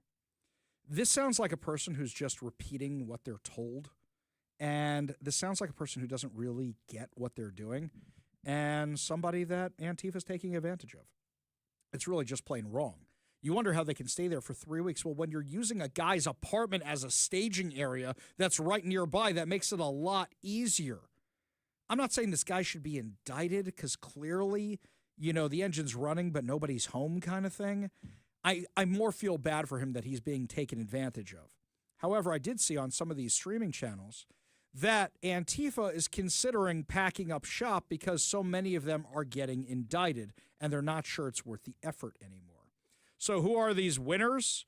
Nadia Sofia Malinowska, 33 of Portland, born as Marek Gregor Belka. Okay, I don't think one's better than the other. Has been charged with 3 counts of failing to obey a lawful order. According to court documents, they allegedly refused to comply with police demands to vacate federal property while protesting at the ICE office on 3 separate occasions. Malinowska, who is a member of the Portland-based band called Moth Kit, self-identifies as transgender and changed identity from male to female in May of... Wow, okay, I'm just looking at this person. You ain't fooling anybody, dude. You're just not. David Pearl has been charged with failing to obey a lawful order, creating a disturbance. Pearl rushed in to interfere with the lawful arrest of Malinowska on the evening of June 29th and was subsequently arrested and taken into federal custody. Trenton Edward Barker of Portland has been charged with felony arson of federal property and depredation against federal property. Barker, who identifies as trans non-binary, yeah, tell me again, this isn't a mental disorder? That's exactly what it is. It's just thing after thing after thing. So these are guys who are stacking debris before lighting it on fire at the ICE facility. Yes, very well-balanced people. But you know what is encouraging when you see this whole thing, aside from the fact that they're getting charged? All of them are from Portland. So that means the local lunatics aren't heading down there, which means they're not getting reinforcements from up here. At least that's what it seems like right now. But this comparison between ICE and Nazis? Tell me you've never studied history without telling me you've never studied history. Like Joy Reid. I don't know where Joy Reid went to college. I assume it was one of the Ivy League institutions where she got in thanks to affirmative action because she's not very bright. I can't imagine she has the skills for it, especially when she says something like this. I had to forget about him, but Ron DeSantis is still governor of Florida. He took the Comfy Couch hosts on a tour of the concentration camp that he's building in Florida in order to round up people, brown people, and throw them in a camp because he doesn't want them in Florida. Surprise, surprise, the economy of Florida is going to be severely harmed. Nope, we're stopping right there. Nope. Look, Mike knows this. When people call the show and try to make Nazi comparisons with people on the left, I don't put up with that. Lady, do you know what a concentration camp is? I'll tell you what the concentration camps were, because apparently you need an education. It's that people were rounded up for their political opinions. So people were rounded up for their religion. People were rounded up because they looked different. In this case, that is not what's happening. People are being captured who shouldn't be here, who committed a crime and committed other crimes when they got here. And this whole narrative of you're rounding up innocent people, no, a lot of people are choosing to be deported as a family because they have families and they don't want to leave their family behind here. That's number one. Number two, Alligator Alcatraz. Is it an internment center? Absolutely. Are there bunk beds? Absolutely. Have you seen what the Jews had to sleep in on the concentration camps? Wooden bunks, no mattresses, no pillows, no blankets, no nothing, even in the dead of winter. Also, Joy, are people taking them to gas chambers and killing them and then incinerating the bodies and then having other Jews take the bodies put them in the incinerators, take them out of the incinerators, and then putting the ashes in giant piles? Are they taking their gold teeth fillings out? Are they confiscating their belongings along this entire time? Show me you're ignorant of history without even showing me you're ignorant of history. When you guys make Nazi comparisons, when you make any comparisons to the Holocaust, you don't realize what you're doing. I know it's easy to think Nazis because they were the bad guys in Indiana Jones or whatever other movie it was. But do you guys realize what they actually did and what you're saying when you call somebody a Nazi? That's what you're saying, Joy Reid and others who are doing the exact same thing. Stop with the Nazi comparisons. There's no way these two are related at all. Not a single way. You do the crime, you do the time. And that's what's happening here in Washington. You think the illegal immigrant who was driving at over 107 miles an hour while drunk and high on I-5 who killed Trooper Gadd, you think that imprisoning that guy is like being like the Nazis, or you think that guy deserves to be deported? That guy deserves to be executed. He cost somebody else their lives. Joy, you're just showing us whatever college you went to, you didn't earn that spot on your smarts. That's for sure. Lots more to discuss as the show continues, my friends. It's our final hour free-for-all. Your calls, your texts, your thoughts, your stories, plus should the U.S. be giving Israel B-2 bombers? That's a question that Congress is thinking about right now while they're discussing the big, beautiful bill. You're listening to the Ari Hoffman Show on Talk Radio 570 KBI.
Welcome to the Ari Hoffman Show's final hour free for all. Your calls, your texts, your thoughts, your stories, streaming live at KVI.com and on the KVI app. If you want to be part of the most dangerous show on the airwaves, call or text the Warrior Injury Law Studio line at 206-421-5757. That's 206-421-5757. Coming up at 5:45, your chance to win fantabulous prizes, including a $50 Daniel's Broiler gift card, plus tickets to the Rough Stock Rodeo. But before we get to any of that, my friends, there is a new proposal that might be coming out from Congress.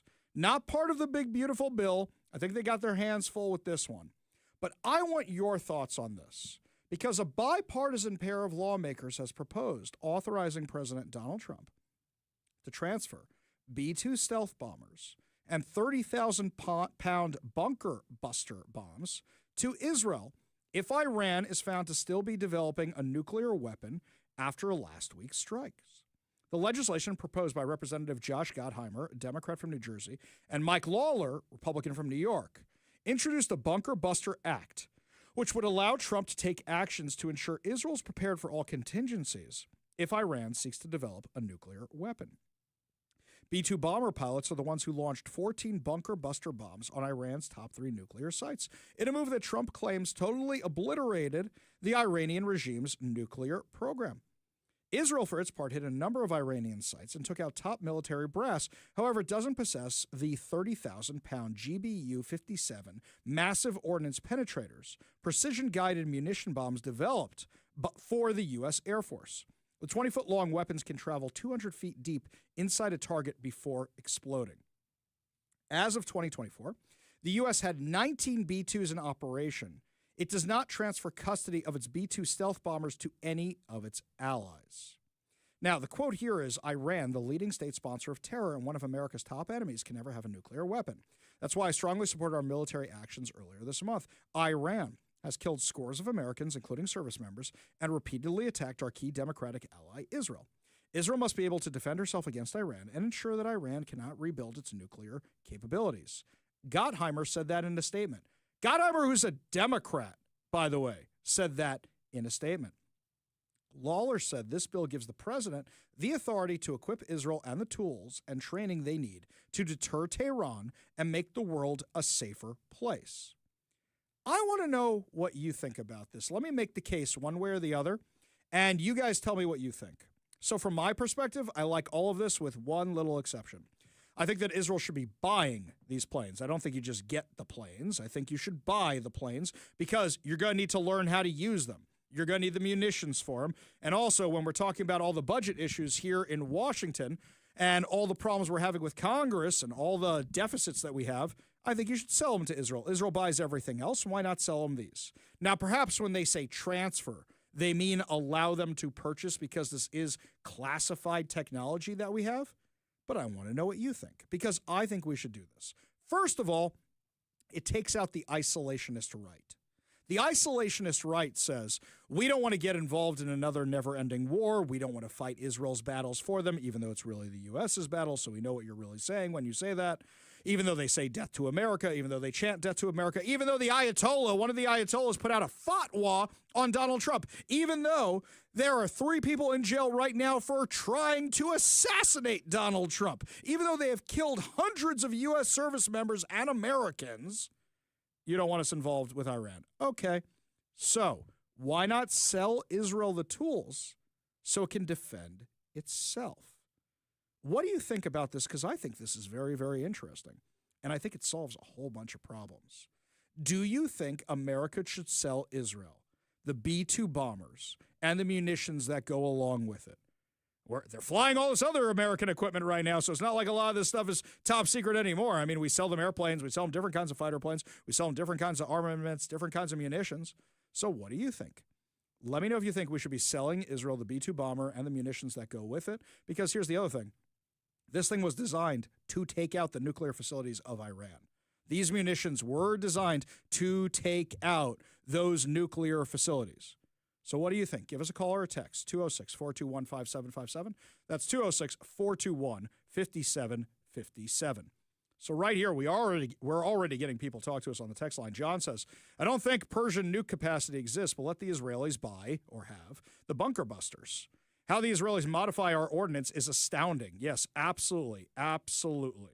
Scott in Polsbo disagrees. He says, I hesitate to even consider transferring any technology less than 3 generations old to any ally. By the way, legitimate concern. Legitimate concern. I hear that 1,000%. So I get it. So we go to the Warrior Injury Law studio line, take a call from Stilgar and Mukilteo. Stilgar, what's going on, man? Oh, well, great to talk to you, Ari. As always, wonderful day. I think that the better idea, because of the technology, would be to have that be a temporary duty station. Mm-hmm. Send crews over there for maybe a year, or maybe 6 months at a time, and have on a rotational basis, but have only our crews work on it, service the aircraft, load fuel, that kind of thing, but have them be, there in country so that, they don't have to fly 30 hours. Yeah, by the way, that's a very fair compromise, Stilgar, but realistically speaking, from a classified thing, let's go through this for a second.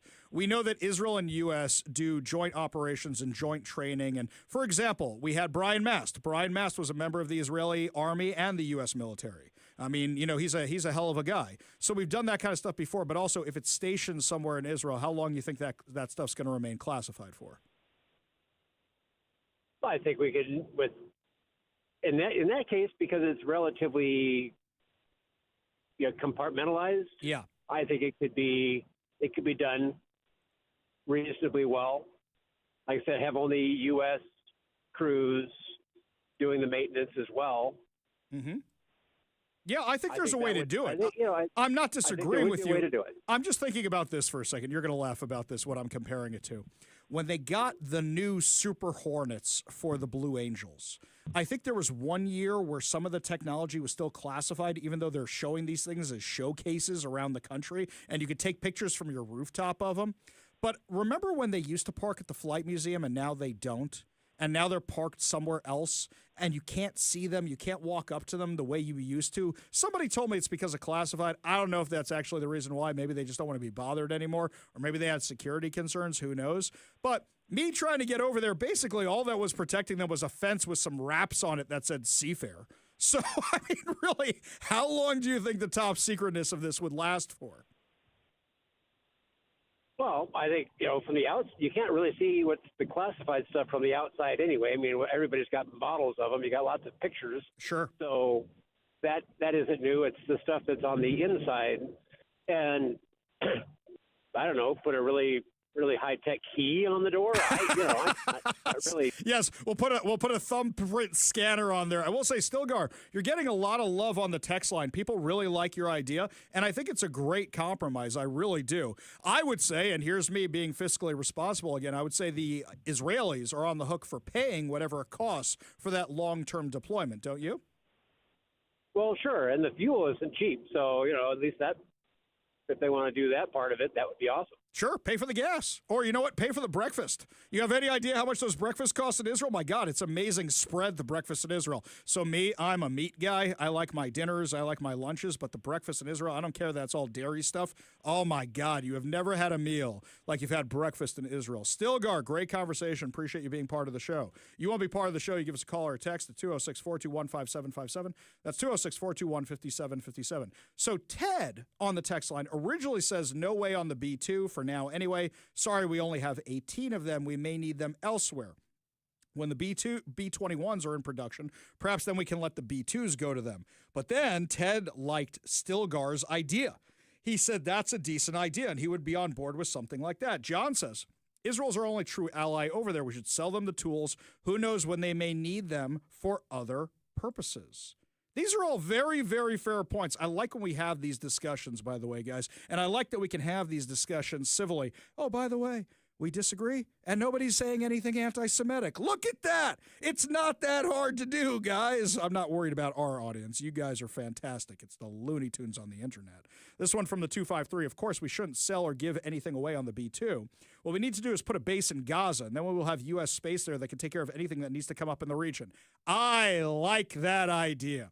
I think when we're doing the Riviera of the Middle East, we should also add in a military base right there. Why do we have a military base in Qatar?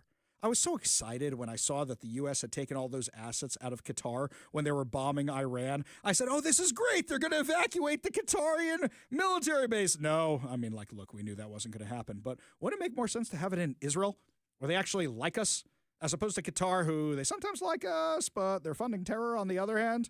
I mean, think about it this way. We could have the best military base right there in Israel, and they're going to have the best breakfast ever. Have you had a breakfast? Quite frankly, it's the best breakfast I've ever had in my life. That's what it could be. Think of how magical that could be. We go back to the Warrior Injury Law Studio line. Take a call from Ernie in Puyallup. Ernie, what's going on, man?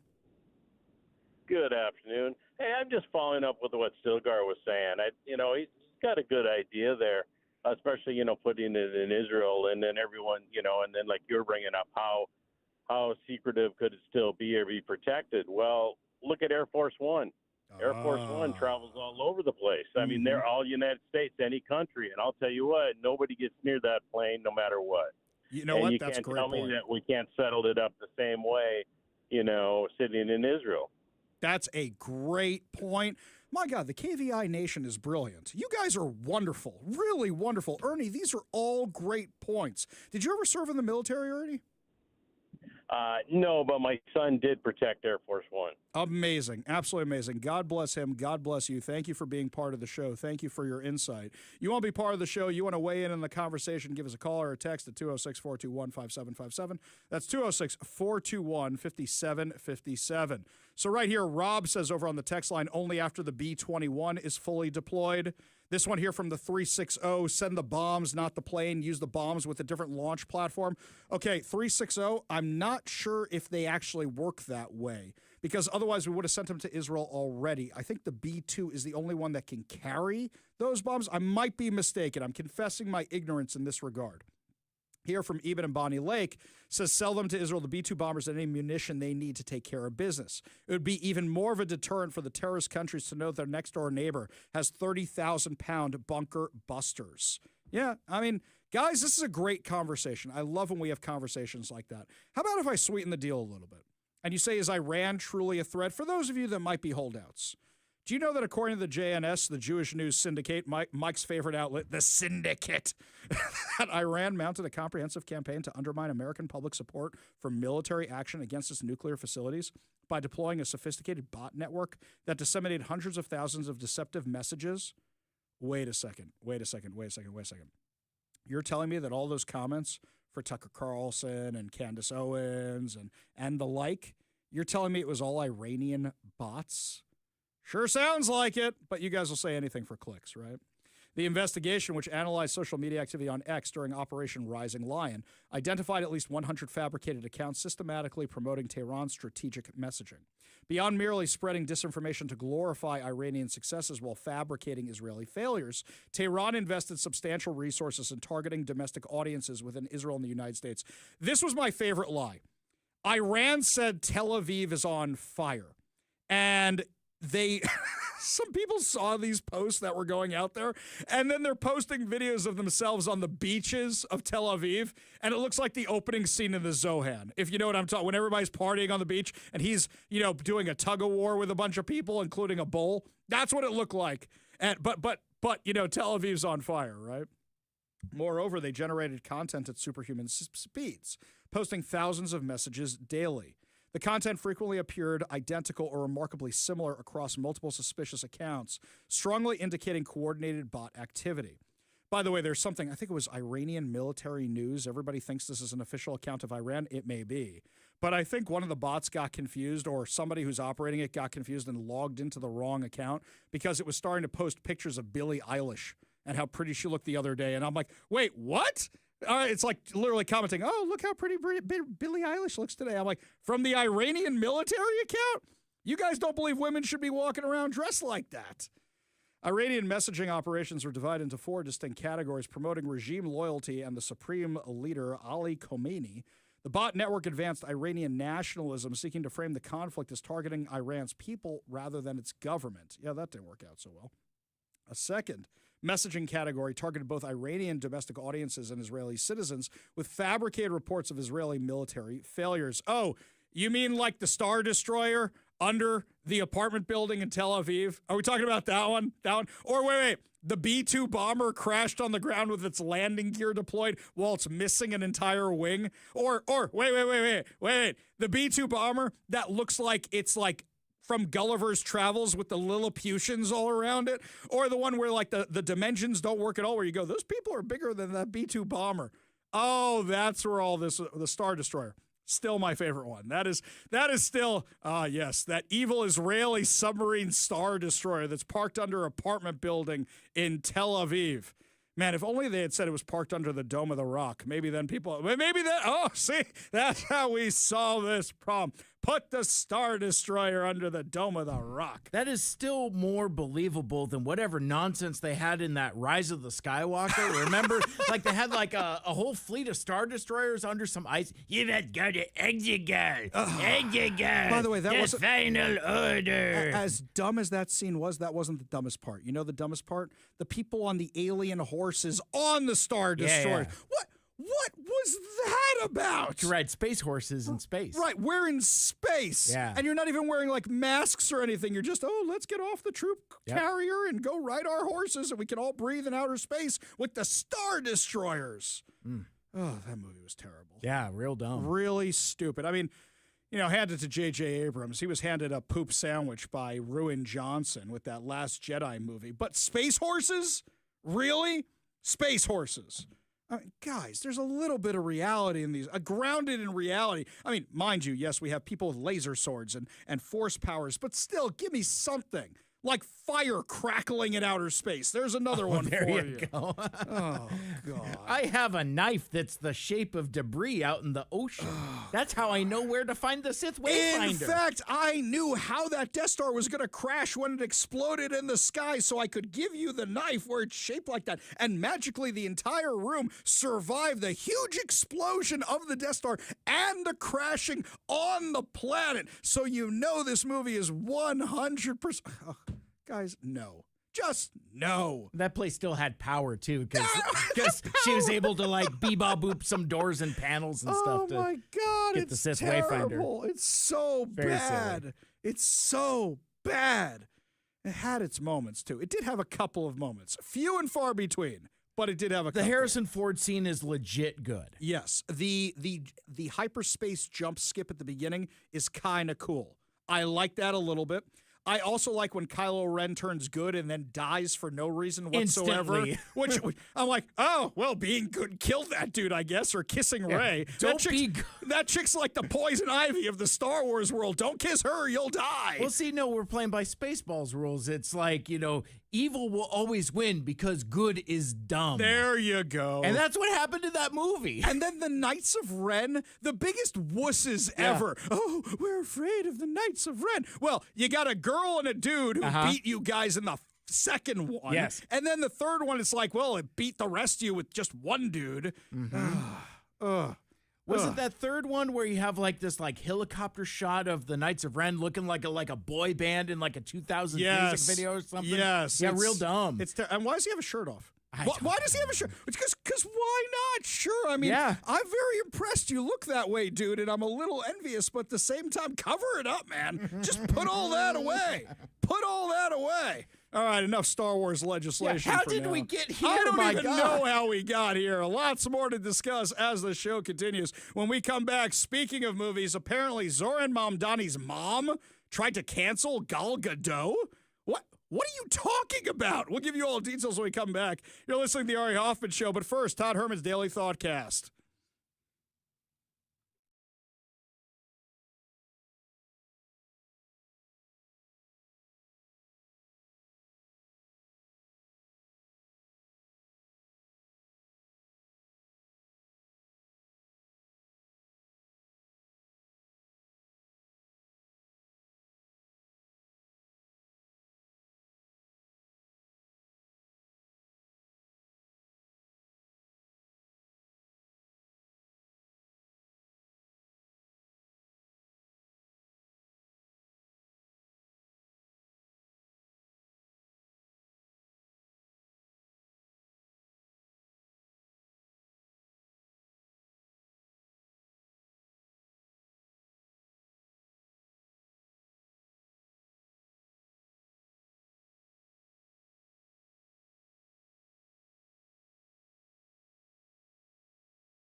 Welcome back to the Ari Hoffman Show. Just a reminder, coming up at 5:45, your chance to win fantabulous prizes, including a $50 Daniel's Broiler gift card and tickets to the Rough Stock Rodeo at the King County Fair on July 19th. Yeah, another reason I always keep the radio tuned to 570 KVI left on your dial, always right on the issues. You can also stream us at KVI.com, download the KVI app, and, of course, subscribe to us on whatever podcast platform you listen to. I like this text from Forest Cat, Mike. You're going to like this one.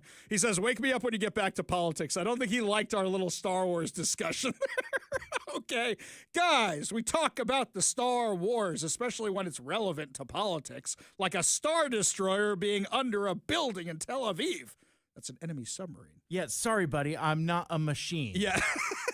Only give me politics. Only politics. No more politics. You know, Beep-a boop. Changing channel. Beep-a boop. You know what people He's tell going us? to come back anyway. It's fine. You know what people Whatever. tell us also? They always say, Ari, we like that you and Mike bring in the pop culture and the funny, because sometimes this stuff is too serious. Guys, if all we did was talk about bombing Iran all the time, or all the stuff the Democrats are up to, that'd be a little too much. Look, the first segment we did today was a heavy segment. So instead we started talking about naked people and homeless naked people in fountains, right? Besides, it's the final hour free for all. Your calls and texts and thoughts and all that whatever. jazz. And if you want to send me hate mail, I'm at mike@kvi.com, or you can follow me on X at Mike on KVI. I'm also there on Facebook and Instagram as well. But yeah, it's fine. Yeah. It's whatever. It's okay. All right. Anyway, we got this one here. More people weighing in on whether or not the U.S. should sell B-2 bombers to Israel. So this one from the 206, yes, sell it to them. Our closest ally, a brave and innovative bunch. They will find a way of getting the enemy all gathered to the bombing site before the bombs pour down. Yes, they've done that. In fact, this one from another person from the 206, you remember how well the pagers worked for Israel? How about a nuclear suppository for Khomeinianist? Ew. I think you mean depository. Here's another one here from the 253. If these B-2s were stationed in Israel, they would be major targets for Iranian missiles, especially at $2 billion apiece. Yes, serious safety concern. This one here from Rob. Joint Base Gaza West Bank has a nice ring to it. That's good. That's very good. I would go with, oh, there we go. Mike's giving you cash money. He's giving you 5 comedy points for that one. Here's another one. I would think about this instead. Joint Base Judea Samaria would be my personal thing because I don't like calling it the West Bank, but fine. I like that. Exactly right. Ari, the problem with a base in Israel versus Qatar is that no one is regularly bombing Qatar. But again, if we had that base, maybe they would stop bombing Israel for fear of immediate combined retaliation, says Scott in Polsbo. This is all really good stuff. These are great conversations, guys. Really, really thoughtful points. Here's something that's not so thoughtful, by the way. The 2025 Oscar ceremony has drawn renewed attention to New York City mayoral candidate and assemblyman Zoran Mamdani, thanks in part to his mother's alleged role in a campaign to have Israeli actress Gal Gadot barred from the Academy Awards. You want to get rid of Gal Gadot from the Academy Awards? Yeah, good luck with that, guys. I don't really think that's happening. So Mira Nair, Mamdani's mother and acclaimed director of Monsoon Wedding. Time out. Gal Gadot versus Mira Nair, acclaimed director of Monsoon Wedding. I've never heard of her or her Monsoon Wedding. I've never heard of any of that. Gal Gadot, let's see. Wonder Woman, the Snow White movie, no matter how bad it was, the Fast and Furious movies, Gal Gadot's in everything. And then we have Check's Notes, Mira Nair, the acclaimed director of Monsoon Wedding. Okay. Just making sure we all got that, right? That's not any movie I've heard of. No. That's a little undercooked. Very good. But mind you, it's probably on that New York Times list I discussed. Oh, you beat me to it. I was thinking that. You snagged that thought from my head because I was thinking that same thing. Ripped it right out of there with my bare hands. Plucked it, exactly. So she's one of the signatories on a letter demanding that the Academy Motion Picture Arts and Sciences. By the way, what science? What science do you people have over there? By the way, can we go through some of the other names on this list? Mike, stop me when you've heard of somebody, okay? Just here we go. I'm going down this list. I'm expecting like a Mark Ruffalo. I'm expecting a Susan Sarandon. I'm expecting a Tim Robbins. I'm expecting Sean Penn. A Sean Penn, a John Cusack. None of them are on this. Hang on, Mike. Here we go. Pardon me if I mispronounce any of this. Sure. Hani Abu Assad, Manuia Akil, Salah Bakri, Osama Barardi, Dararda Busha? It's not good, whatever this name is here. Moose Bush? Yeah, No, something. no. Shireen Dabis, Zena Dura. Warrior Princess? Wait, what do all these names have in common here, Mike? I mean, there's that, but They're also, nigh unpronounceable. There we go. There's that. I can't pronounce them. And also, I've never heard of any of you people. I don't know who any of you are. Seriously, I do not see a single mainstream name on this list. I have no clue who you are. So for the Academy to go, all right, Gal Gadot brings in the Bucks and she's easy on the eyes. We're going to take her. Or checks notes, Muka Eid? No. Exactly right. The letter is signed by 21 Academy members. What? Who are you people? What? They're in the Academy of Substitute Avengers. What's going on there? And more than 75 other filmmakers. Hang on. I'm streaming video right now. Does that make me a filmmaker? Is it technically a film? Yes, thank you. Baby Yoda thinks so. It's at the very least a television studio in your computer. Exactly right. Wait, a portable television studio. Right, exactly. Okay. Condemned Gal Gadot's vocal and unwavering support for the Israeli military and described her presence as deeply offensive. Okay.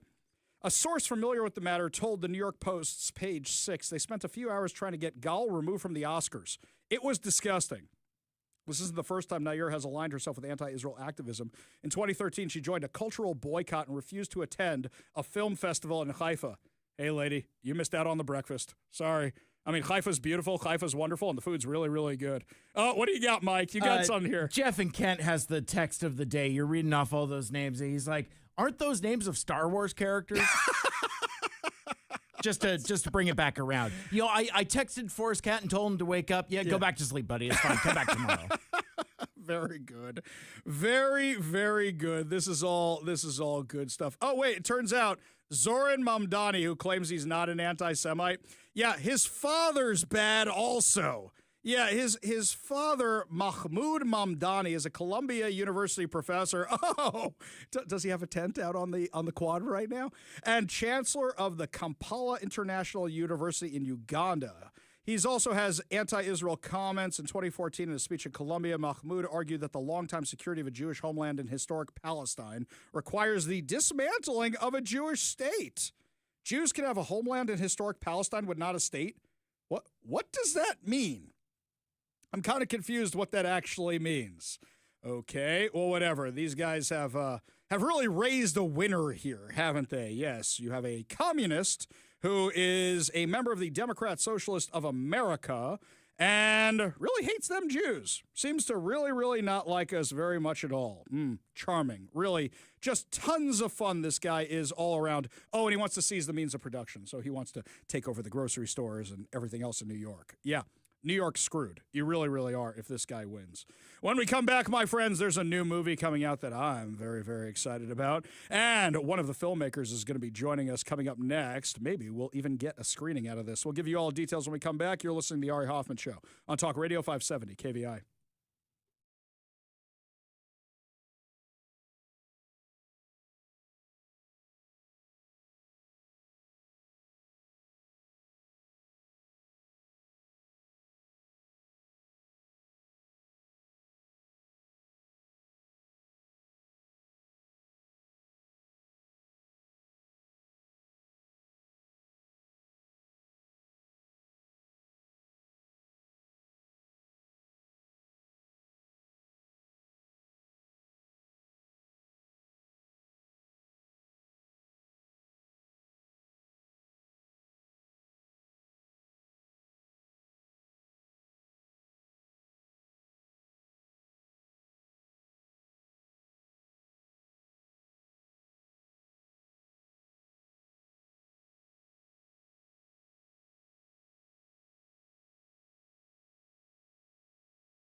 My friends, I saw the title of this upcoming movie, and immediately I said, this is a movie I want to see. It's called Guns and Moses, the story of a small-town Orthodox rabbi who becomes an unlikely gunfighter after his community is violently attacked. No, my friends, we're not talking about the Frisco Kid. This prime suspect in the attack is a young white nationalist, but Rabbi Mo, played by Mark Feuerstein, has reason to believe the kid is innocent. The rabbi becomes an amateur detective and finally uncovers the shocking truth about what happened. Guns and Moses features major stars including Neil McDonough, Christopher Lloyd, playing a Holocaust survivor, and Dermot Mulroney. Thank you so much for being with us today. Sal Litvak from The Accidental Talmudist, who is the man behind this movie. How you doing today?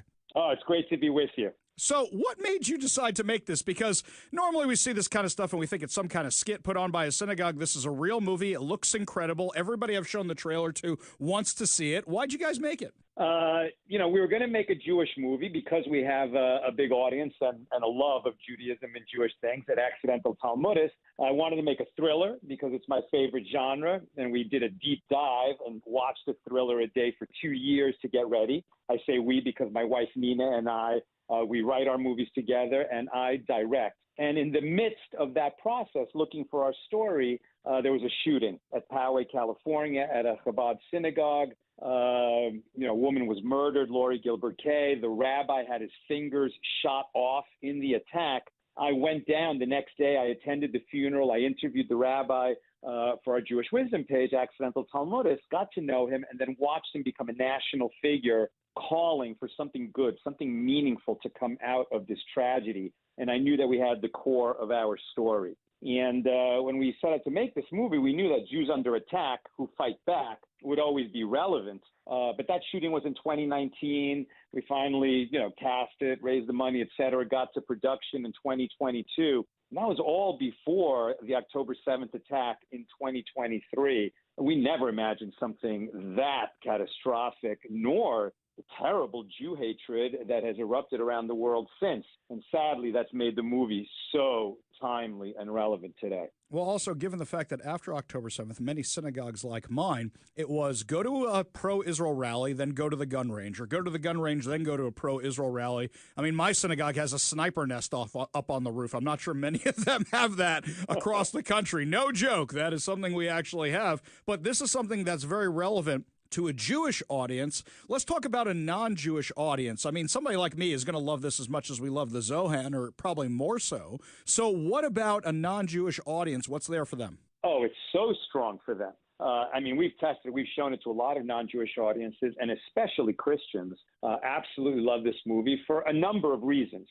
First of all, they aren't, facing the same kind of danger. There was an attack recently in a church, and thank God there were congregants that were prepared, that were armed, that ran toward the danger and not away from it, and they stopped the killing in its tracks. But also our Christian brothers and sisters, and non-Christian, but just non-Jewish also, who stand by us in this time of peril. This is a movie with very universal themes that we access through, maybe a specific story. But what's going on in the country right now, we've never seen anything like it. This is also a movie that's made with Hollywood production value, but not the values that are, or the lack of values that are normally espoused in Hollywood.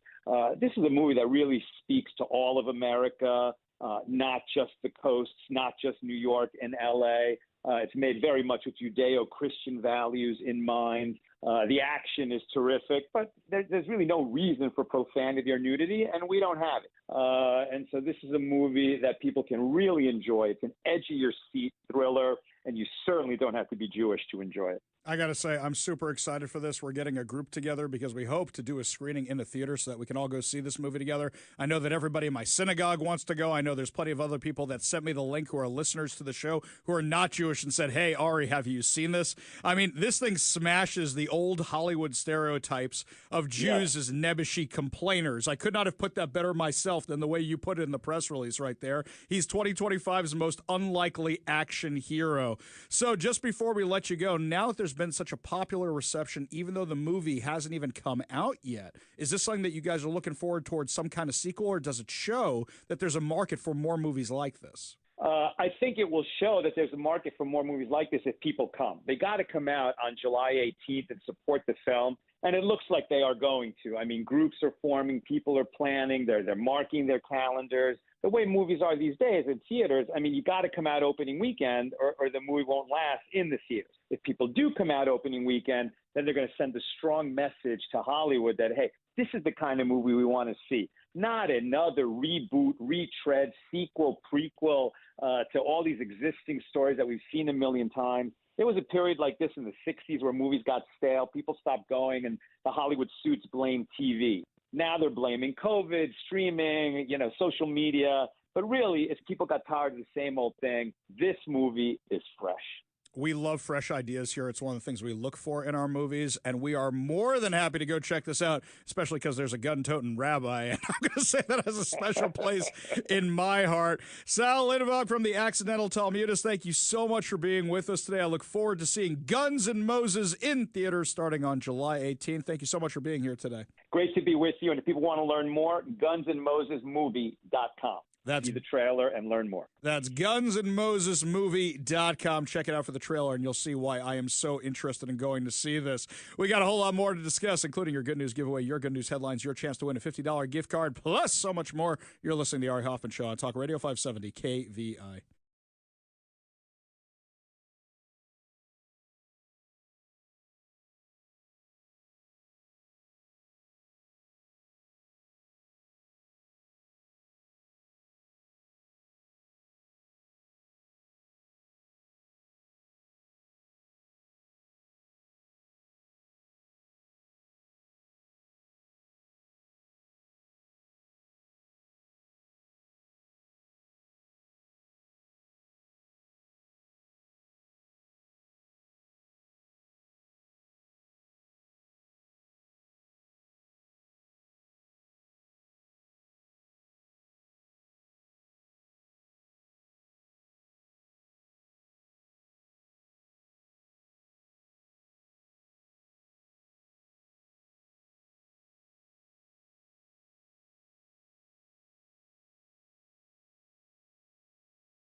It is time to feel good as we wrap up another amazing episode of the Ari Hoffman Show right here on Talk Radio 570 KVI. And before we get to our good news giveaway, got some good news headlines for you. Mike found this story for us, and for me, as a kid who couldn't go to Chuck E. Cheese because the pizza wasn't kosher, so I didn't grow up going to Chuck E. Cheese's, but I saw the commercials all the time, it looked like so much fun. It looked like a place I always wanted to go to. And Mike knows I have a hankering for anything I can't have food-wise. So pizza and video games, because I love video games, that looks awesome. So the first time I went to Chuck E. Cheese to pick up a kid from a birthday party who was there because it became more about the arcade games than the pizza, and you were just there for the arcade games, so not like my kid was there for the pizza.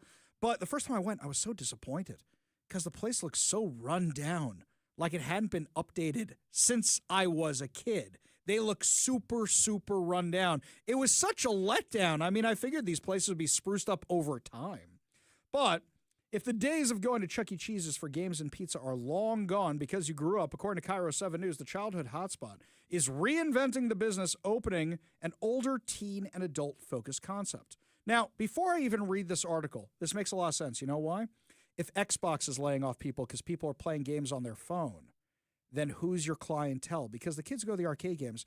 Do you know what the Family Fun Center is now? We call it the Kiddie Casino. I love the Family Fun Center. But it's all the redemption games, not so much the video games. The kids want to win the prizes you got from Oriental Trading or whatever it is. The kids want that kind of stuff. So opening up to a older generation, that's a smart move. Dave & Buster's kind of style. GameWorks kind of style. I get all that. I mean, we like that kind of stuff, but the kids, not so much. So upgrading Chuck E. Cheese's to the Chuck's Arcade, which combines classic games and the hottest new games alongside iconic animatronic characters. Why are the animatronic characters still there? I don't think you need the animatronic characters. And most locations will be an arcade-only business, according to Fortune. They will also not replace the traditional child-centric restaurants. They said the arcade was created for adults and lifelong fans who grew up surrounded by electric glow of arcade screens, the symphony of digital soundtracks, and the thrill of chasing high scores with friends long into the night. The problem is if you're there with your kids, you're going to be there long into the night. I mean, also, you're going to get some creepers in the arcade next to the kids. That might be a problem, too. But in all seriousness, this is good. Adapt your business model a little bit. I will say, you know what's really good about this? If your kid can run around the Chuck E. Cheese kiddie part, and then there's the more adult-themed, not adult-themed, that was a bad way to phrase that, Hoffman, not that way, but more for adults games that are on the other side, that would be good too. 10 arcade locations in Florida, Connecticut, Oklahoma, New York, Georgia, Texas, New Hampshire, and Missouri are already open in malls with more on the way. Wait, are people going to malls? Is this the way you're trying to bring people back to malls? Chuck's Arcade will have retro games such as Miss Pac-Man, Mortal Kombat, and Donkey Kong, along with cutting-edge games, but the games will vary by location. With the times I dabble in the arcade world, you know the real problem is that games that can keep the new generation interested, they cost like $13,000, $14,000. So who's going to drop the money on that kind of thing? And are you even going to get your money back with kids pumping in even $1 a time? You're going to get back that money. That's the problem with the arcade world these days, is it's getting more and more difficult to make a profit. Those redemption games, that's where the real money is, because the kids are so desperate to get the basketball they could buy on the internet for $5 and win it with all the tickets they need in order to get it. That's where the real money is in the arcade industry. This is a nice way to try and save your business. I hope it's successful. I really, really do. Before I forget, your chance to win fantabulous prizes. Today, we're giving away a $50 Daniel's Broiler gift card. Daniel's Broiler has been a Seattle favorite since 1980. Features USDA prime steak and other specialties, including chicken and fresh seafood, as well as a selection of high-end spirits, wine, and cocktails. Daniel's Broiler is open now in Bellevue, downtown Seattle, Leschi, and South Lake Union, with dine-in, takeout, and delivery. Check out danielsbroiler.com to reserve a table, place your takeout or delivery order, and more. We're also giving away a copy of 7 Steps to a Successful Retirement by Brian Evans of Madrona Financial and CPAs. Learn how to design your retirement to support your quality of life for 30-plus years from Brian Evans of Madrona Financial and CPAs, a local company working to help you grow deep financial roots so future financial storms don't blow your life savings away. Visit MadronaFinancial.com for more information and discover how you can create a rooted wealth plan today. Last but certainly not least, we're giving away two tickets to the Rough Stock Rodeo at the King County Fair on July 19th. The King County Fair is the fair to see since 1863. July 19th at the Enumclaw Expo Center. Watch fearless cowboys take on the toughest bulls and broncs in town. Grab your boots. Get your tickets now for the King County Fair and the Rough Stock Rodeo at enumclawexpo.com. That's enumclawexpo.com. All you have to do in order to win these fantabulous prizes is be caller number 10 at 206-421-5757. That's 206-421-5757. Caller number 10 will win a $50 Daniels Broiler gift card, a copy of 7 Steps to a Successful Retirement by Brian Evans of Petrona Financial and CPAs, and two tickets to the Rough Stock Rodeo at the King County Fair on July 19th. Phone lines are open now. Give Mike a call for your chance to win at 206-421-5757. That's 206-421-5757. Well, that's going to do it for us today, my friends, but fear not. We will be back tomorrow with more insane stories, more exciting guests, and, of course, more giveaways. You are listening to The Ari Hoffman Show on Talk Radio 570 KVI.